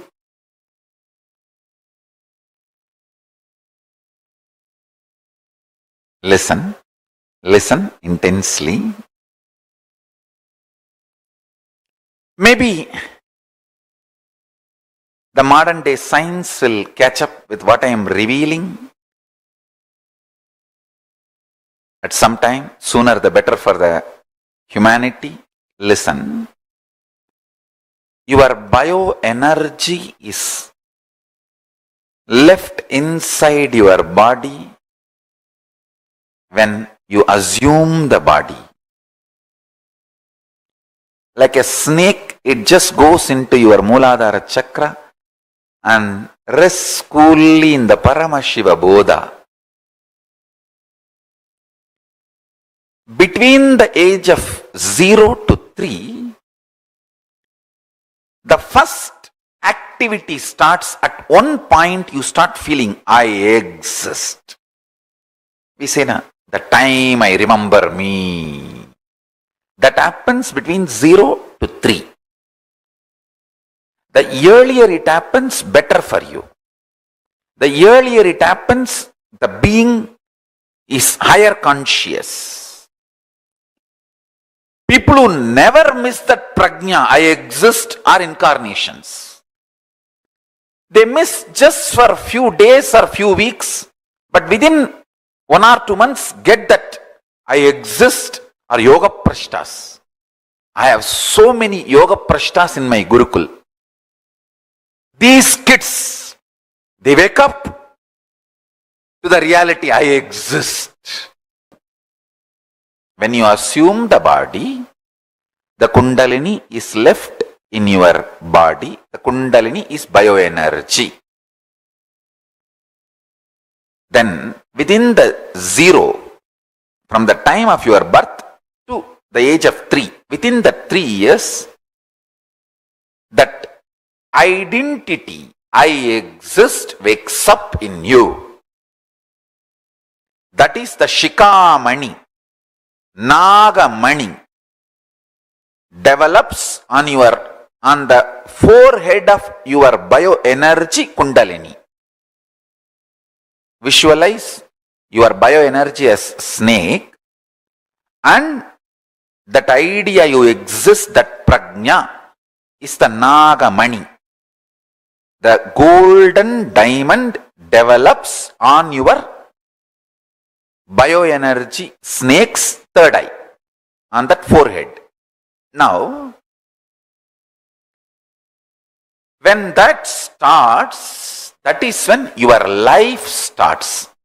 The perception of your life, the experience files of your life, good, bad, right, wrong, the binary logic or the Nyaya Vaiseshika logic, whatever you evolve as your existence or the lessons of your existence starts happening from that time your prajna starts feeling its existence.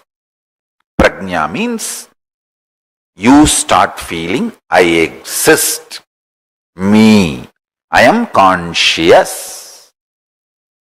Now, that I exist starts developing upadhis. I am male, I am female, I am good, or whatever. I am good in something, I am. So this upadhis, the identities, ideas, patterns, starts getting evolved in and around you. Listen.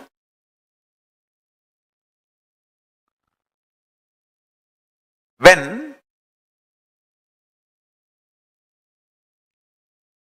you get the prajna matured, that happens by the age of 7. The prajna means that your existence getting matured at the age of 7. By the age of 7, that starts happening. That is the time you start developing your will. This is what I want. This I don't want. This is the way I will be. This is not the way I will be. That will starts getting developed at the age of 7.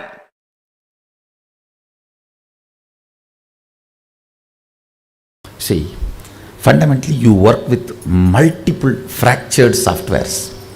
When you work with your dad, you have a separate software. When you work with your mom, you have a separate software. When you work with your father, the friends, you have a separate software. your multiple fractured softwares. Now I am putting one software of oneness to do power manifestation. It is too small compared to the load which is around you. You are so comfortable in playing with all those softwares. It takes little time for this new software. After it manifests powers, it starts influencing all the other softwares. Then in few days it makes all the other irrelevant, redundant. Then this overpowers and makes you, that oneness becomes your fundamental cognition where you park yourself.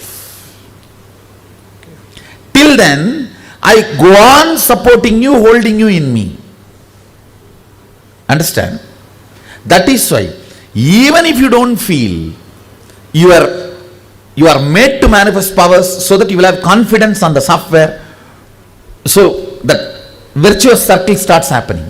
See, usually what you do, you don't have confidence on this truth.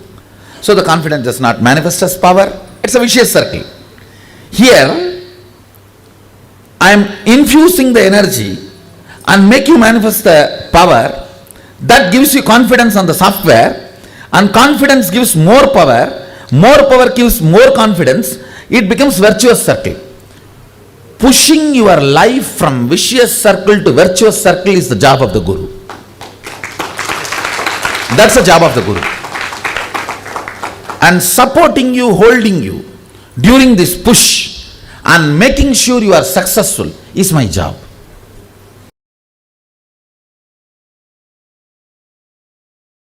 Because Hinduism is built on intelligence. It is built on intelligence. Our first initiation into Hinduism for any child is not based on some beliefs. The Hindu baptizing methodology is not based on any beliefs. It just teaches you how to awaken your consciousness, intelligence.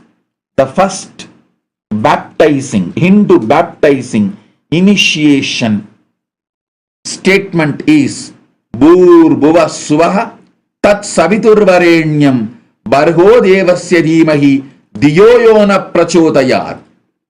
I meditate on the highest intelligence which awakens my intelligence. I cognize the highest tejas which awakens my intelligence.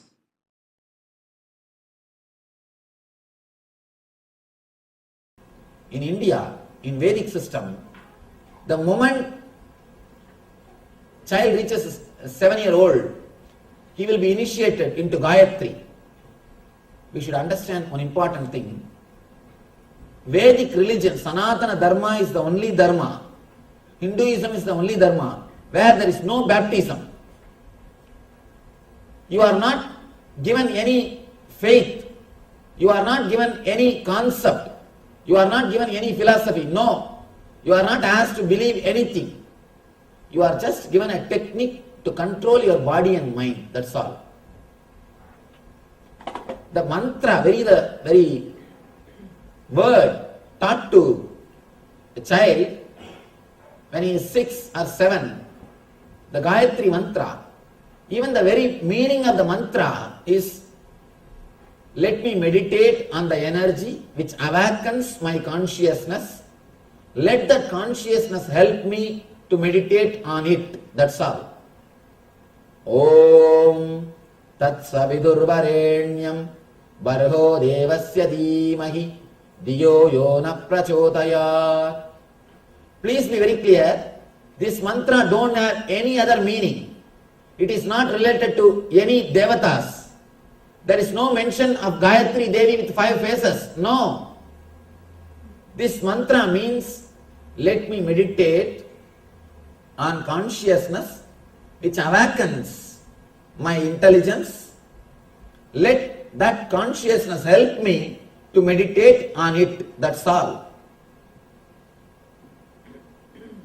First thing our rishis wants us to do, our enlightened masters wants us to do is, first thing, bring your body and mind under your control. First, learn how to live with your body and mind. Gayatri Mantra is owner's manual for body and mind. If you have a car, owner's manual is a basic need. Without owner's manual, if you start driving a car, it is whose mistake? It is your mistake. All the vehicles you can see on the airbag, there will be a small note. It may cause serious injury. Don't put kids in front. Kids below the 12 should not sit. And there are some serious important instructions, warnings. Same way, and there will be one more warning. Read owner's manual to know more about the airbag. Same way, the moment you enter into the body, around the age of 7 only, you start handling your body. Till the age of 7, you start living only in the instinct level. Only at the age of 7, your intellect starts working. You start making decisions. The moment you start making decisions, first thing you should know is how to bring body and mind under your control. That is the reason the Vedic masters, they teach us to awaken the intelligence, to awaken the consciousness. Before entering into the car, read owner's manual. Before entering into the body and mind, master your consciousness. Listen. Normally, when you get a password, mantra, you need to repeat it, master it through your practice. But if you receive the same mantra from an incarnation, he has already mastered it. I have already mastered the mantra. This key will directly start working for you. You do not need to do anything specific, special. For example, normally, if you receive a mantra with a 5 syllable, you have to do akshara laksha, means 5 lakh times you need to chant that mantra to achieve the mastery over the mantra. It's called akshara laksha. Each syllable 1 lakh time, 100,000 time. If you get 8 syllable mantra, 8 lakh times you have to repeat it.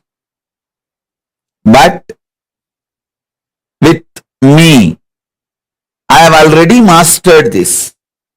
So to all of you, I am giving this key. You can directly start applying it, using it. You do not need to practice anything. That is why I tell you, this mantras which I am giving now will work for you without any of your efforts. Without any of your efforts, you don't need to put any effort. Nothing is needed from your side. So many people come and tell me. I get hundreds of messages. I should say even thousands sometimes.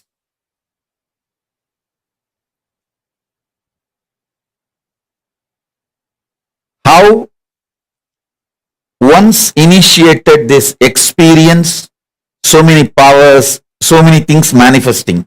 Listen.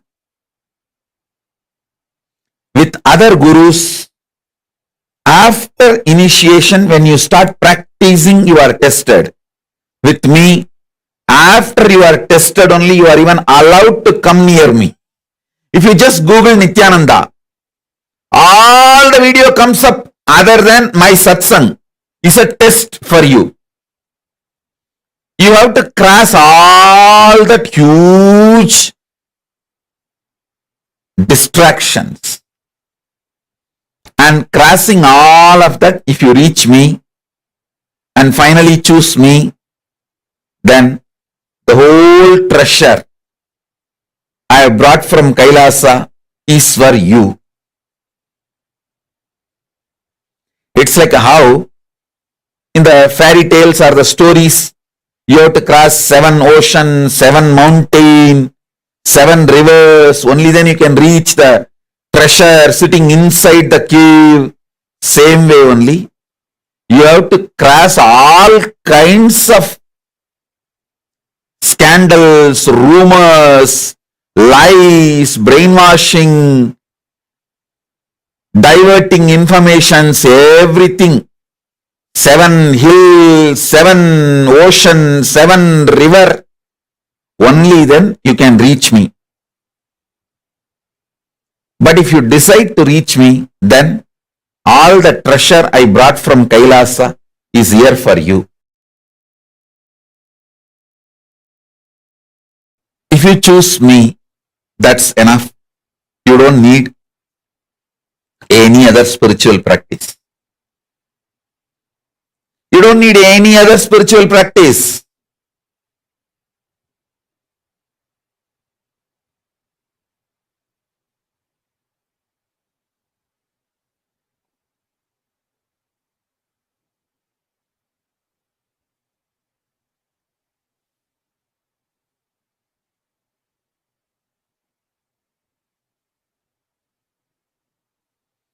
I'm going to give you mantra now. Listen.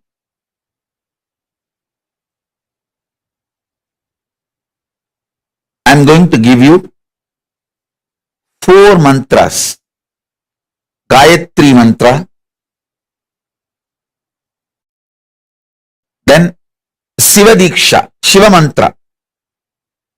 Gayatri mantra will open Brahmaloka for you. It will give you access to Parabrahman. Samaya Diksha, Shiva Diksha mantra will give you access to Paramashiva. And I will be giving you Mahavagya, which will give access to me directly. It means which will give access to all gods and all the lokas. So listen. You can use these keys any time you want. Please listen. I am extremely responsible person. Whether it is some simple headache and physical problem or grave dangers and crisis, health crisis or business crisis or life crisis or accident, any crisis, use these mantras. I guarantee you I will be there with you. I am the cosmic 911. I will be there immediately to attend, protect, take care, do everything you need. Do not worry. I'll shower you with me. I'll fill you with me.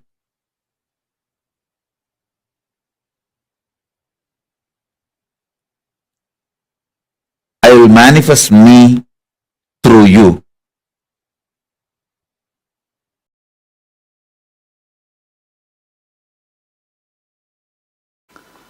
Satmalinga is made of spatika, pure spatika, and the Sri Chakra is the geometrical form of the whole cosmos.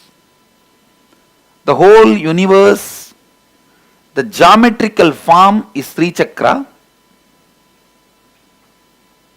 As per the scientist itself, the form of the conceivable form of the cosmos is Linga. Please understand, ultimately it is formless, but using any possible perception, trying to give a form for the universe, finally ends up only as a linga. So, the closest form is linga. The closest geometrical description of universe is Sriyantra. The closest form of the universe is linga, and the closest geometrical representation of the universe is Sriyantra.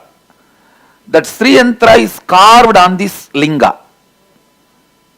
Please understand, Sriyantra is carved on this linga. The guru of Shankaracharya had many gurus. Only the biographers, because they were Brahmins, they removed all other non-Brahmin gurus from his life.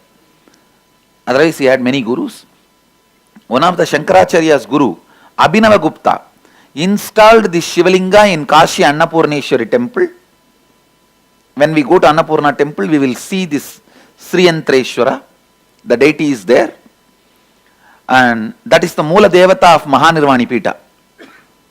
So he is the original deity of Mahanirvani Pita who receives worship every day first. Actually, first he is worshipped in our Mahanirvani Pita. Only then all other gods, including Annapurni, receives worship. Please understand, he receives worship first. Mula Devata. Mula Devata means we may have many gods in our temple, but this deity is the chief deity. So the Sriyantreshwara is the Mula Devata of our Sangha. Nirvani Pita and Nityananda Sangha, both. For both, this is the Mula Devata. By form, the male Shiva energy. By Sri Chakra, the female Devi energy. By energizing the Guru energy. All the three are inside. This represents all the three.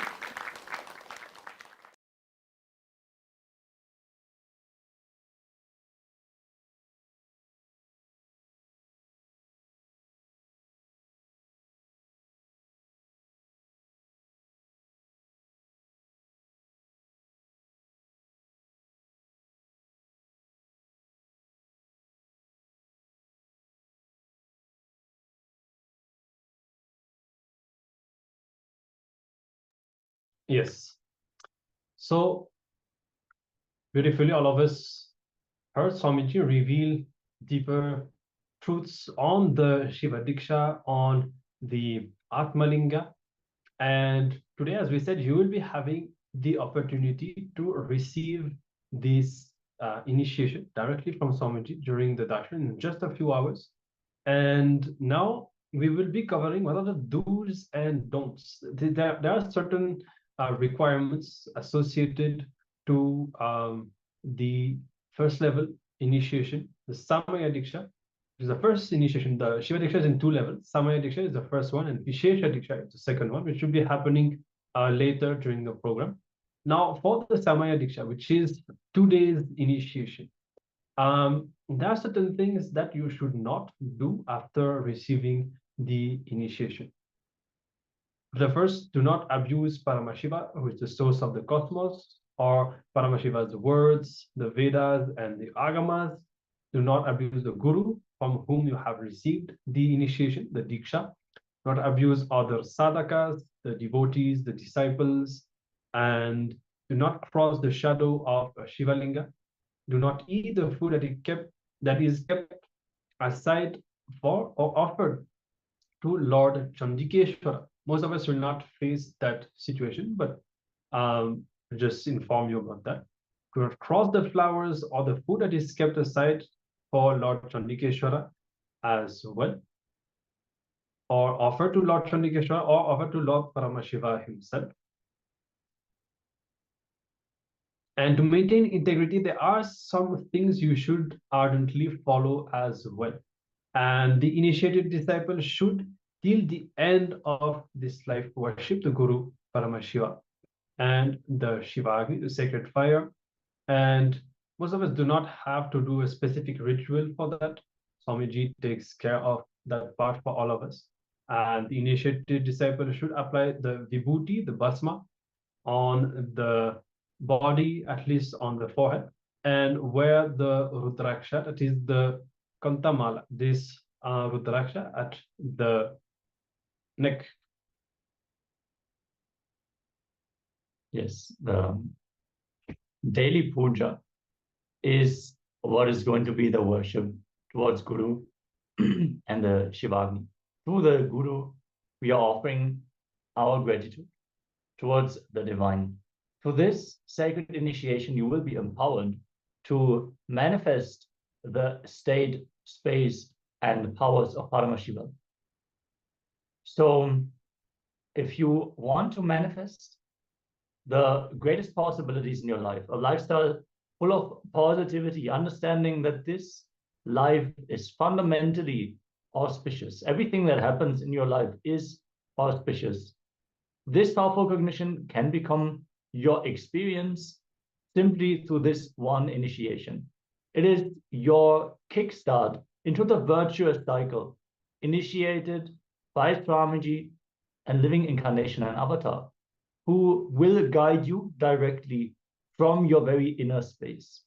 So taking this initiation is literally Swamiji installing Paramashiva, the supreme consciousness, into your inner space, replacing all the smaller identities with your highest possibility.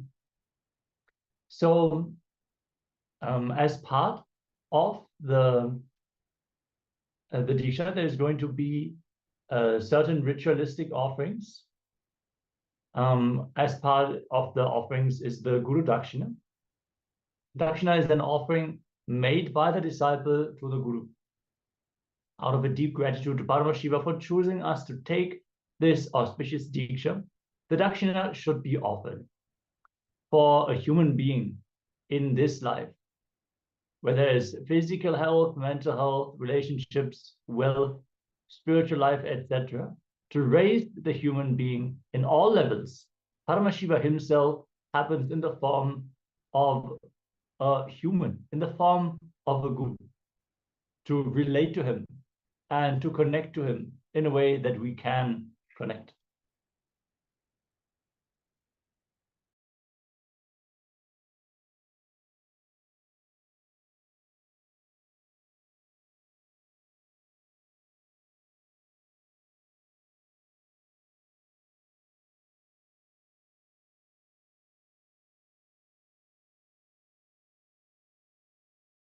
So traditionally, a coin is offered, as well as a fresh piece of cloth and some flowers. So if you decide to participate and receive this initiation, make sure you keep a coin. It can be a local currency. The value does not matter, since it is a symbolical offering. So even if you use the smallest available currency of that, the smallest available coin of that currency, that is okay. You can offer any amount though, as the Guru Dakshina is an expression of your gratitude. So building the inner space on powerful cognitions, truths, understandings about you, the world, and life, you can become enlightened, manifest powers and all the greater possibilities. The Shiva Diksha is all about shifting the way you function from powerless cognition to powerful cognition, to redirect you towards enlightenment and to build that virtuous cycle that is actually going to make it happen. So if you have any questions, you can let us know in the chat. There's going to be another process involved, which will give you a Diksha spiritual name. So to receive the Shiva Diksha, there is a certain mandala which has to be drawn. And during the initiation, you are going to drop a flower onto this mandala. You can see the Sadashiva mandala is being projected right now. Sadashiva having 5 heads. You can see there are 4 Shiva Lingas, and in the center there is a circle. These are representing the 5 faces of Sadashiva, facing into the various directions, and the circle represents the upward facing face. As you attend and receive the Diksha, you're going to drop a flower onto this mandala, and based on which Linga this flower falls, you are going to receive your Diksha spiritual name, which is going to be reflecting one of the names of Sadashiva himself.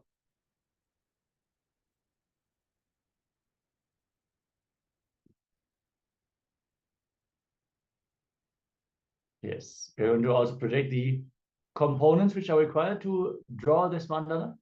So it is all made of rice mixed with different coloring materials. So there's rice mixed with turmeric. You can see there's a yellow Shiva Linga.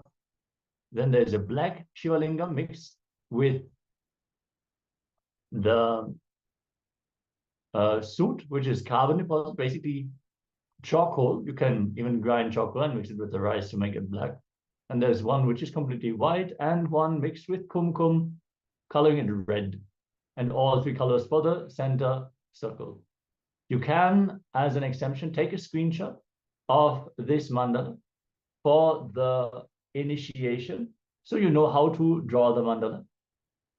If you do not have any of the ingredients available, you can also draw them on a white cloth.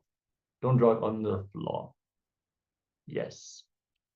Then once the initiation is happening, you are to align the mandala in such a way that the directions are as follows. The black Shiva Linga is supposed to face to the south, the yellow one to the west, the red one to the north, and the white Shiva Linga is supposed to face to the eastwards direction. Then you are supposed to draw an Om symbol on the floor in a square box, on which you're going to stand while dropping the flower onto the Sadashiva mandala. You can use chalk, or if you don't have chalk available, just can maybe draw it on a piece of paper and keep that paper in the eastwards direction in relation to the Sadashiva mandala. We are going to send the registration link to receive the Shiva Diksha in the Zoom chat and also on YouTube. If you have any questions about the initiation, do let us know. We recommend everyone to take this powerful initiation to really skyrocket your spiritual growth. It is a small commitment compared to all the benefits that you can yield. It's really not measurable. The kind of lifestyle change, the kind of inner and outer change that can happen to you if you take this sacred Diksha. So if you are interested, you can let us know in the chat. We are also going to share the link in just a moment. And we are now going to get ready to continue with the Kalpataru process, where we are going to manifest our reality as we want. We have already picked one desire which we want to manifest. And in this video, we are going to learn how we can make it happen. So again, if you want to sign up for the Shiva Diksha, the first initiation, the Samaya Diksha, sign up under the link that we are going to share in the chat. And now let us receive the powerful truths from Swamiji.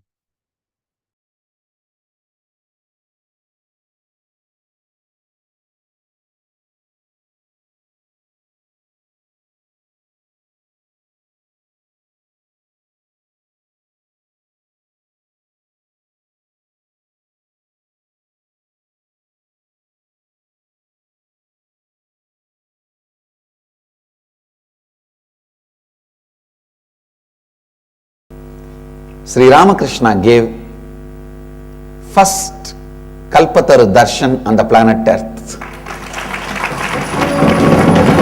by Sri Ramakrishna on January 1st, 1886.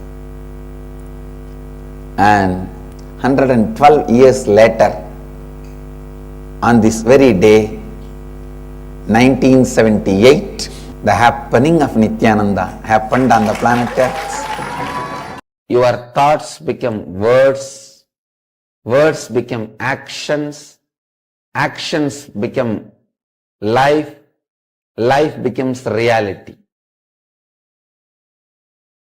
It is a simple science, straightforward science. Kalpataru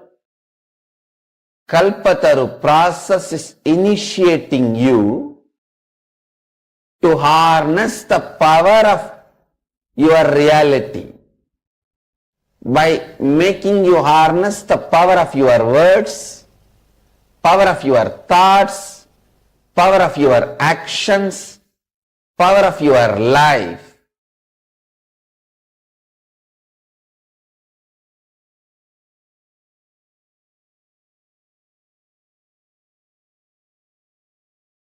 People who want to enslave you,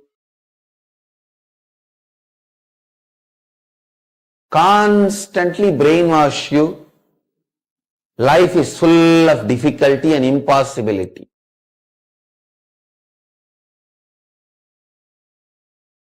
Why do you think all over the world, in all Bollywood, Tollywood, Gollywood, Hollywood, in any wood, sandalwood, all these movies, the story of rag to riches sells high? See, this rag to riches story is such an attractive story.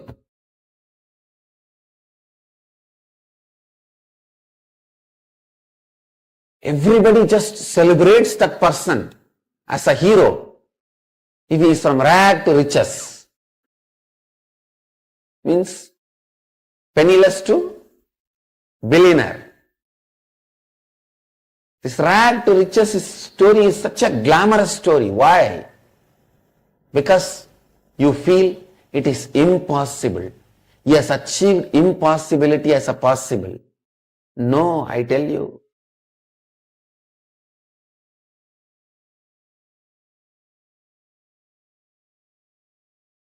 Nothing is impossible. If you are stuck with the idea of impossible, even brushing your teeth is impossible. If you are clear about possibility, simply the whole thing is possible.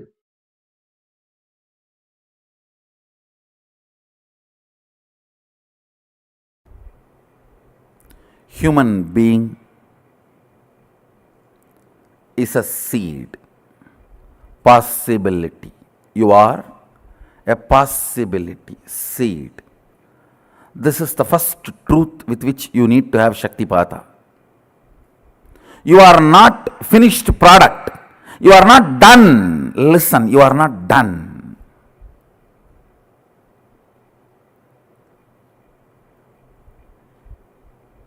The moment you come to the idea, you are done. I tell you, you are done. You are not done. It is unfortunate nowadays, even teenage kids feel they are done.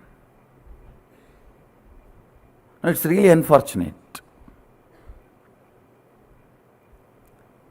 As long as you don't think you are done, you are my Balasant.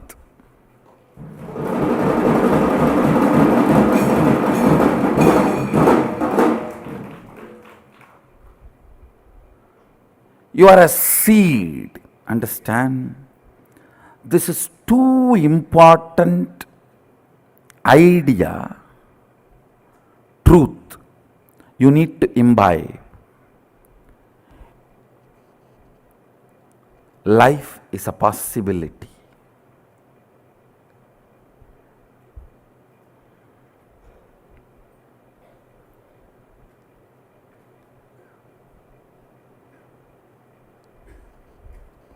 All the ideas which comes inside you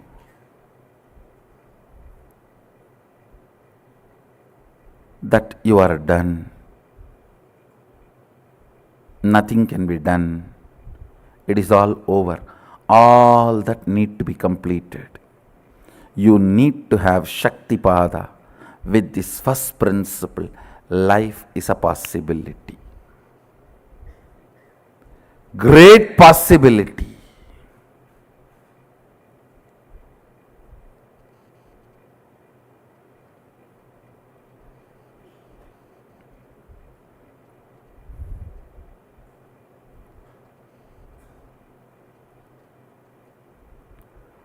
Look into yourself and see in how many places you closed the door of possibilities for you. Sometimes learning the language. You know, that is all not for me. I have already done one or two, that's enough. Or learning something like as simple as swimming or cooking. No, I'm too old for all that. Or things as simple as just grooming yourself to look decent and presentable. What is there? I am already married. Marriage is not a crime that you can't be presentable, you can't be decent.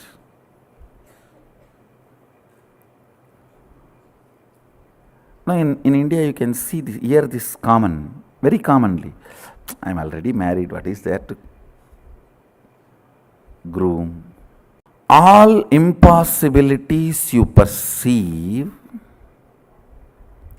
as your patterns, restrictive thought currents, destructive concepts,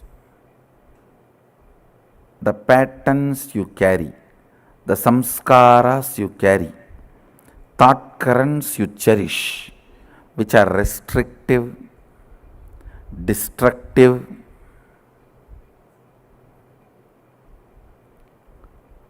which reduces your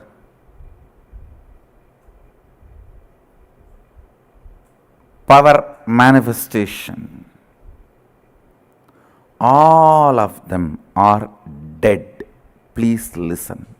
Listen to the second statement. I'll give you an example. If you think, I want to get up in the morning and do yoga and build my body, but my laziness, you see, morning, any alarm cannot wake me up. If you think you have that lazy pattern which is restricting your possibility, or that boredom, I really want to learn French, but you see, I am tired and bored. I don't know when I will open the book and when I want to learn. I really want to learn English, but I cannot stand reading one statement and one sentence. If you think all these patterns are torturing you, listen carefully. The good news is all your patterns are dead. But the person who need to break the patterns will is alive.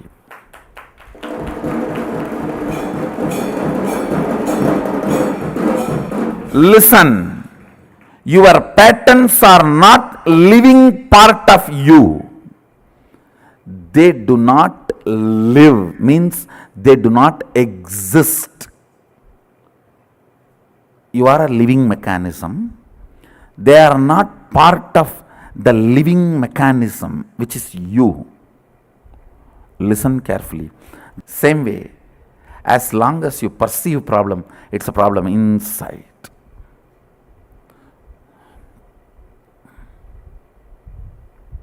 Listen to the second truth, second principle.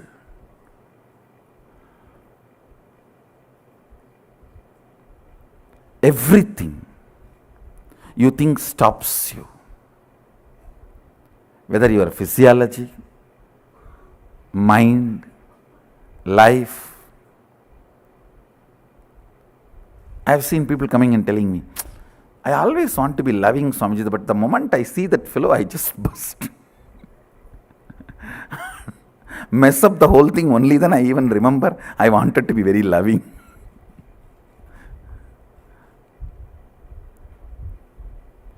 I really want to wake up and do yoga and build the body, but only after morning 10 o'clock I even understand the world exists.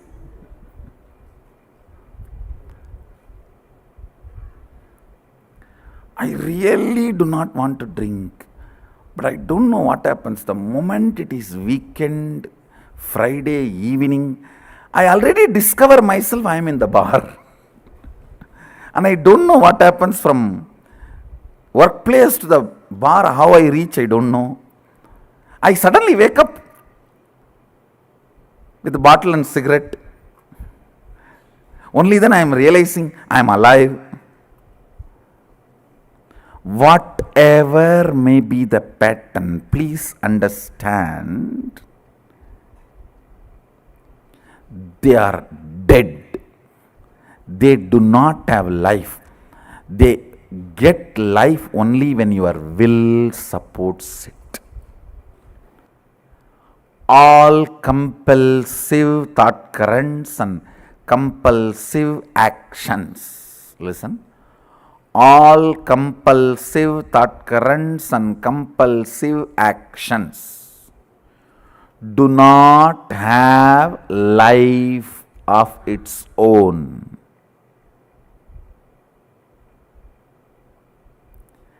Every day you give life to it, believing the patterns have its own life. No. Patterns suck your blood and make you believe they are alive, independent of you. It's like politicians making you believe. They suck your blood, but they make you believe they are alive, independent of you. And you are dependent on them.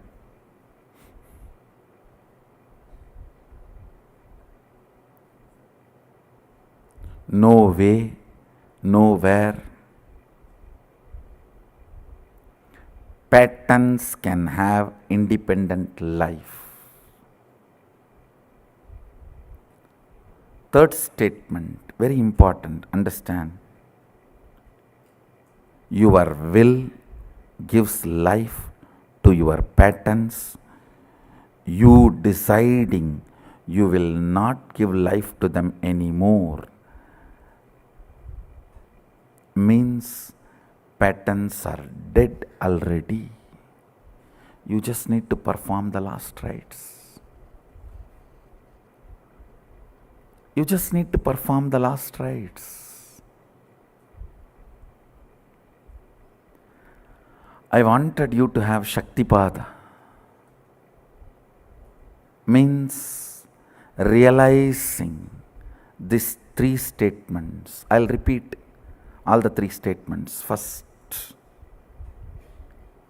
listen to all these three statements. Just sit up, and even if you missed in between, went away somewhere for vacation and came back, it's okay. Now listen, just these three. You are a possibility. You are a seed. You are not yet done. Finished product. You are not a finished product. You are only a seed happening, opening and happening. Second, all your patterns you think which stops you, restricts you, puts you in impossibility, stops your growth, manifesting your reality, everything, all of them are dead. They do not have independent life. Third, your will is only life energy, living organism, living mechanism, living principle in you. If your will stops giving life to your patterns, they cannot exist. They just have to leave your intestine along with your kadkapudi. Nothing else. Third, only your will is alive, which can change all the dead patterns. If you pen down just first two exercises, that's enough. You can internalize the third one. Few minutes. Why I am asking you to pen down? Only when you pen down, you will think about it. Otherwise, you will sit and listen like a Bhagavatam.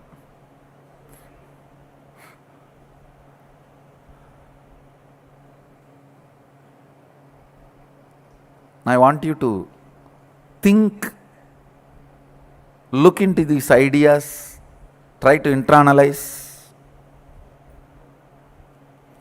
Let's take few minutes and pen down all the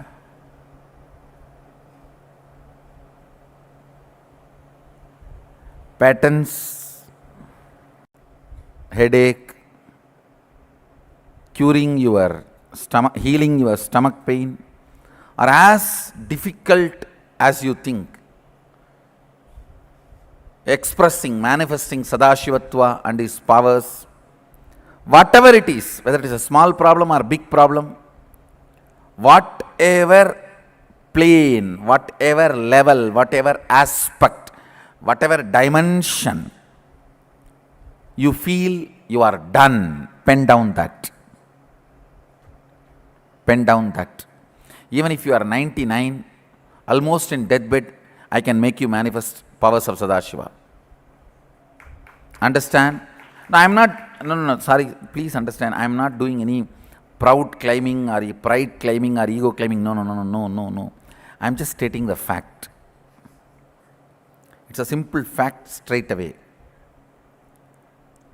It's as simple as getting rid of your problem, can be as simple as getting rid of your headache, or as difficult as getting rid of the person who is giving you a headache.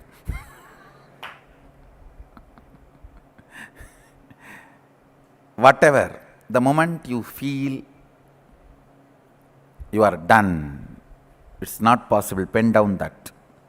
And then the patterns you feel most difficult are torturing you, your impossibilities, pen down all of that. Now, the third important step, listen. As I told you, your will is the only living mechanism. I should say organism. Your will is the only living organism in your system. Using the will, making all your dead patterns redundant, irrelevant, is what I call completion. Listen. Completion means making your patterns, impossibilities, past thoughts, emotions, patterns, hangovers, residues, incompletions which are sitting in your present and destroying your future, making them irrelevant and redundant to your life because they are already dead. Understand? It's one of the most powerful technique. Sadashiva explains this technique to Devi Parvati, and in Shivagama, Shivajnanopanishad, chapter, Shivajnanopanishad chapter, 94th verse, 22nd technique. I'll read out the verse and then explain the technique. Chittat yanta kritir nasti mamantar bhavayet iti vikalpanam apavena vikalpair uchito bhavet. I'll give you the translation. Listen.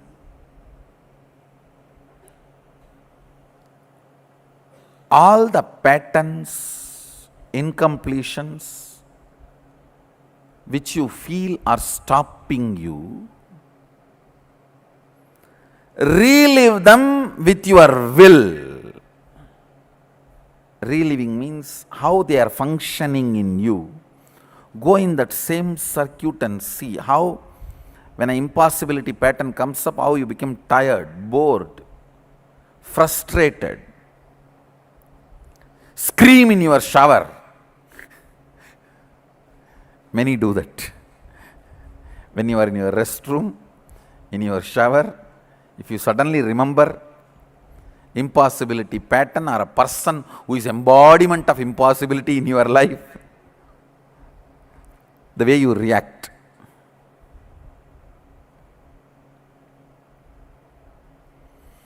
Remember each of the patterns and the way you build that pattern, the way you react to that pattern, relive them. Understand? Reliving is not remembering. Remembering means sitting and thinking what happened. Reliving means forgetting the present and getting into that situation and literally like a 5D, like 3D, 4D, 5D, experiencing it.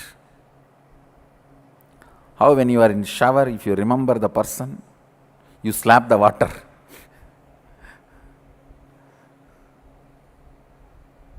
Literally scream. Relive, not remember. No. I am not asking you to remember. I am asking you to relive every impossibility, every incompletion, every powerlessness, every suffering, every suffocation which stops you, which makes you feel you are not yet complete, which makes you feel you can't manifest what you want. Each of this pattern,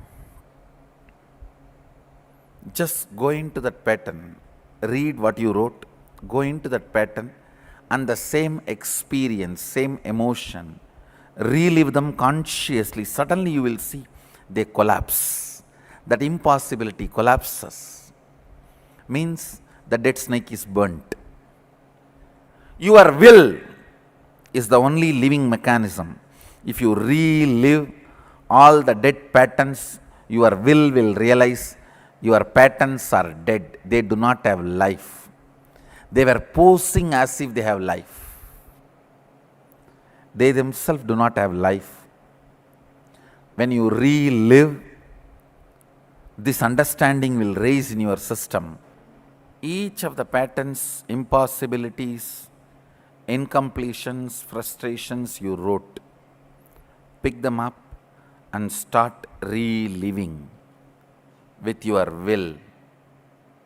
Start reliving.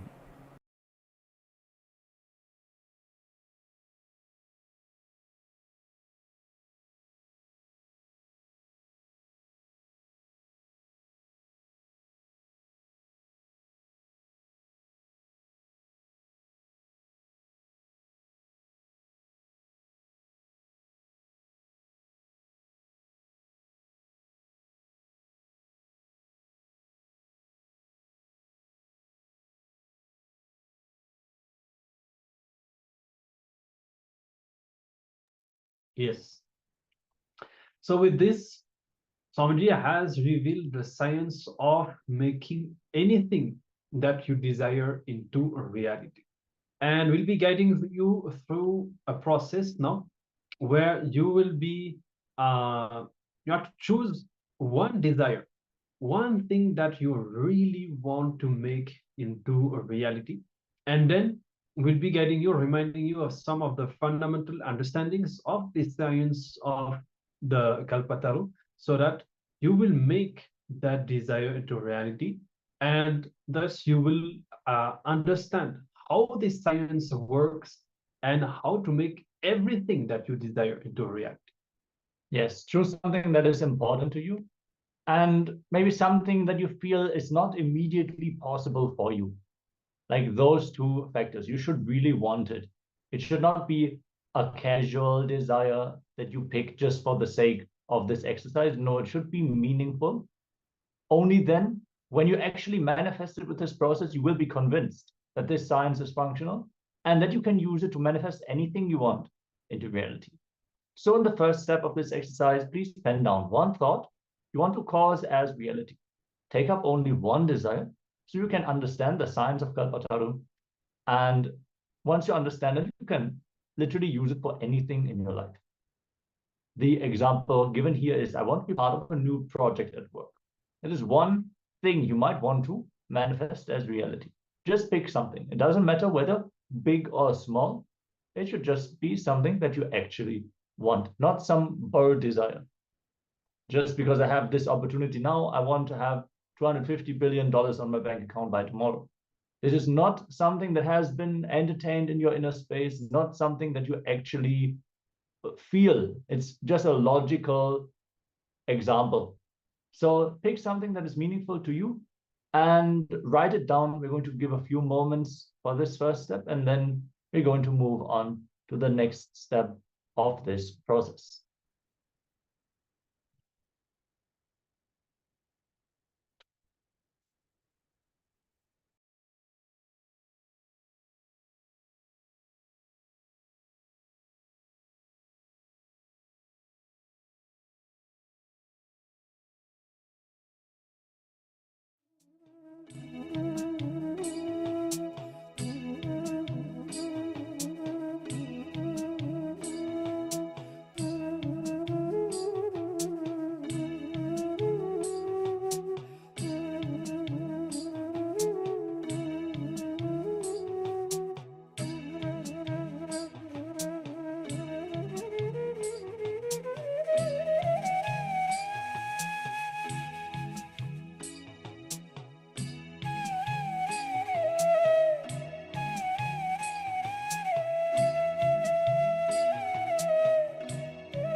Yes.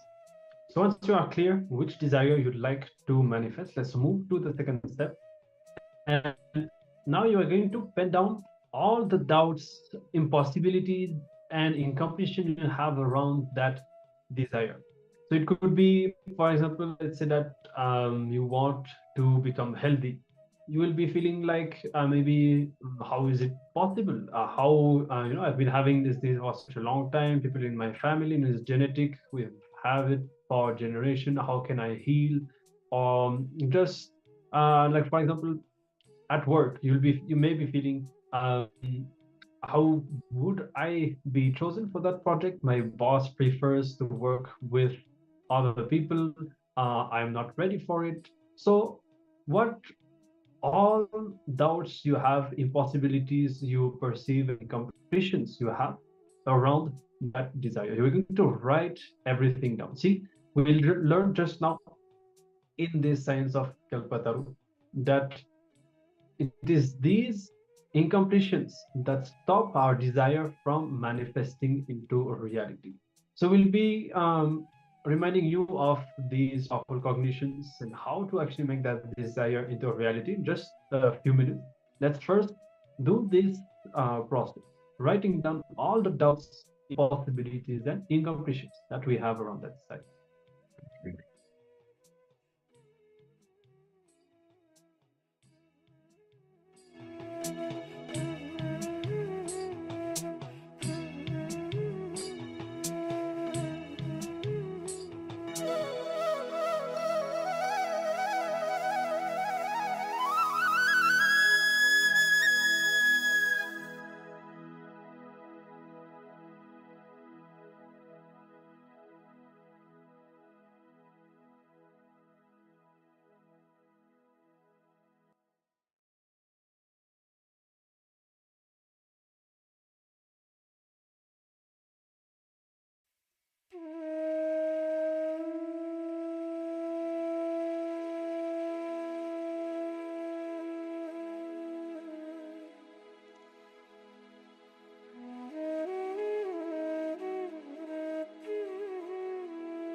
Yes.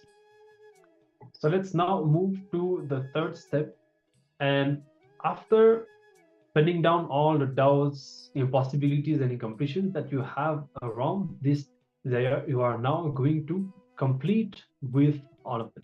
So hopefully you all remember the process of completion that we have learned today, reliving to relive. And once again, reliving means forgetting the present and going back into the past, becoming that person again. And so for each impossibility that you have, you need to trace back the original incident when you faced that first in your life. So ideally, you should be able to remember the earliest incident in your childhood itself when you faced that. If you can't at this point, at least trace back the earliest incident that you remember, whenever that is. And you're going to complete with that, as we said, relive to relive. So you become that person again. You go through that experience again and allowing all the emotions, thoughts, words, whatever you experienced at that time to happen. You should go through it. You should re-experience the whole thing. So if you feel emotional, do not resist or break the process. Go through the emotion and relive it as it is happening now. So with this process, now what will happen? You will complete, you will remove these doubts, these incompletions from your inner space so that the desire that you have can manifest. As we learned in the video, we always manifest what we create, the space for what we visualize inside. Now, when you have a desire, what will happen? You may visualize this desire, you may visualize yourself enjoying it.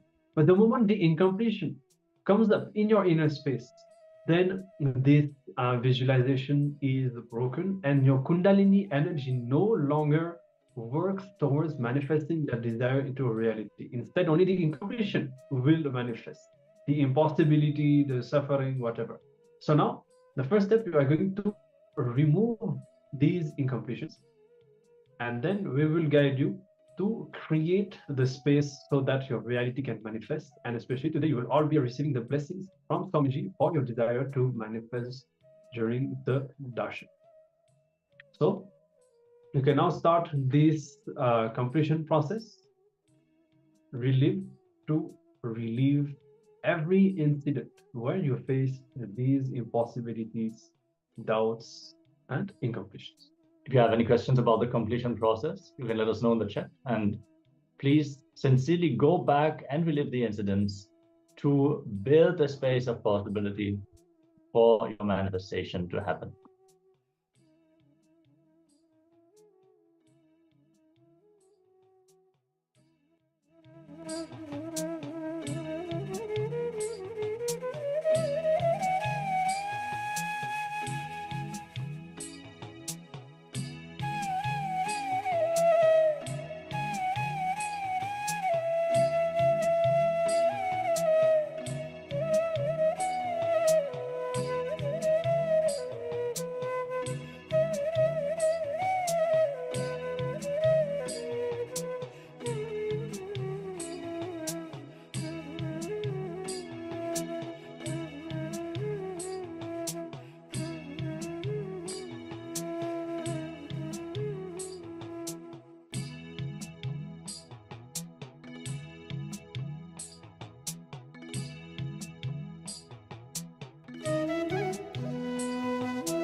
Yes, you might want to continue this completion process for a few more minutes. In the meantime, we'll guide you through the final step, which is creating the space.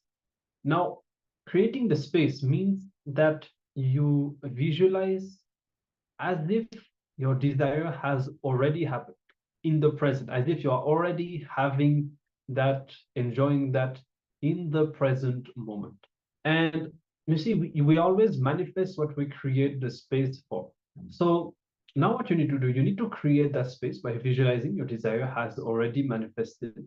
And you need to hold that space and take responsibility for your desire to manifest. Now, in our lives, we all perform many different kinds of actions. And sometimes you can see two people will be doing the same thing, but do not produce the same result. Two people seemingly on the same path, one person will become rich while the other just will not. And that is because we don't have the same inner space. We don't hold the same space inside. And you can see even in your life, so many times we act, we perform our duties at work and so on.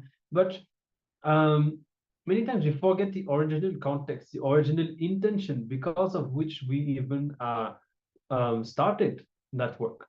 So creating and holding on to the space is essential, because through any action, it is a space that you carry inside that manifests and that decides what result you are going to get from these actions, not the action itself. It is a space inside.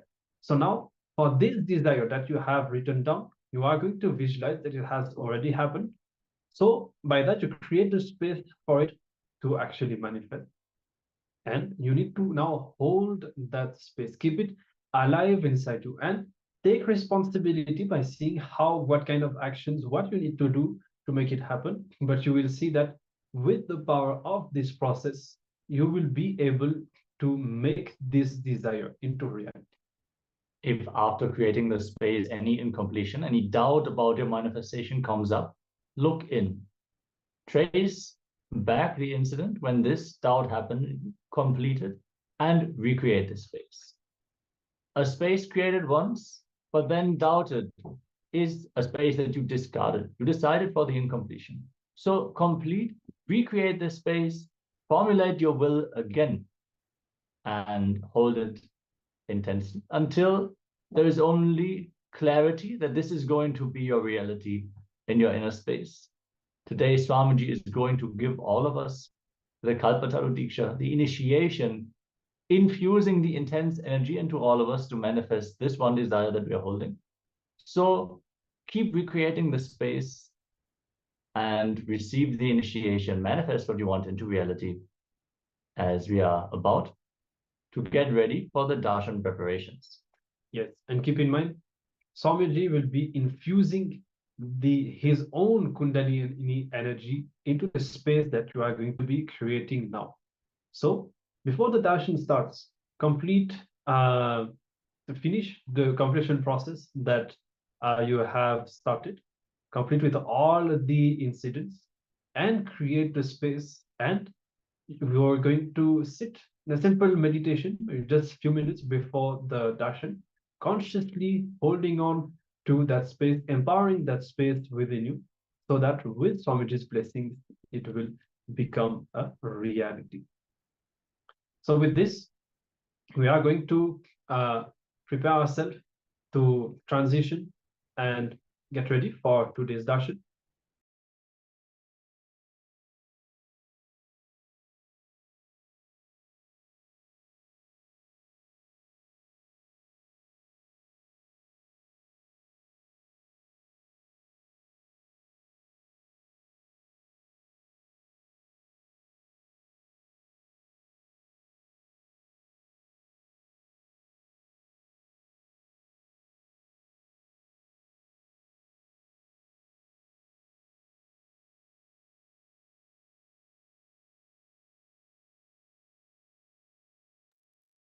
So keep creating the space for your manifestation to happen. Visualize that it has already become a reality. Whenever your space gets shaken, take a step back, complete with that doubt, and recreate the space, intensely hold that will, and manifest it into reality. As you're getting ready to receive Swamiji's darshan today, make sure to join back after the darshan for the continued Acharya sessions. And let us be ready for the live darshan of the Supreme Pontiff of Hinduism in the Gajamukha Anugrahamurti Bhava Samadhi darshan. Let us now get ready to receive Swamiji Nityananda. Yeah.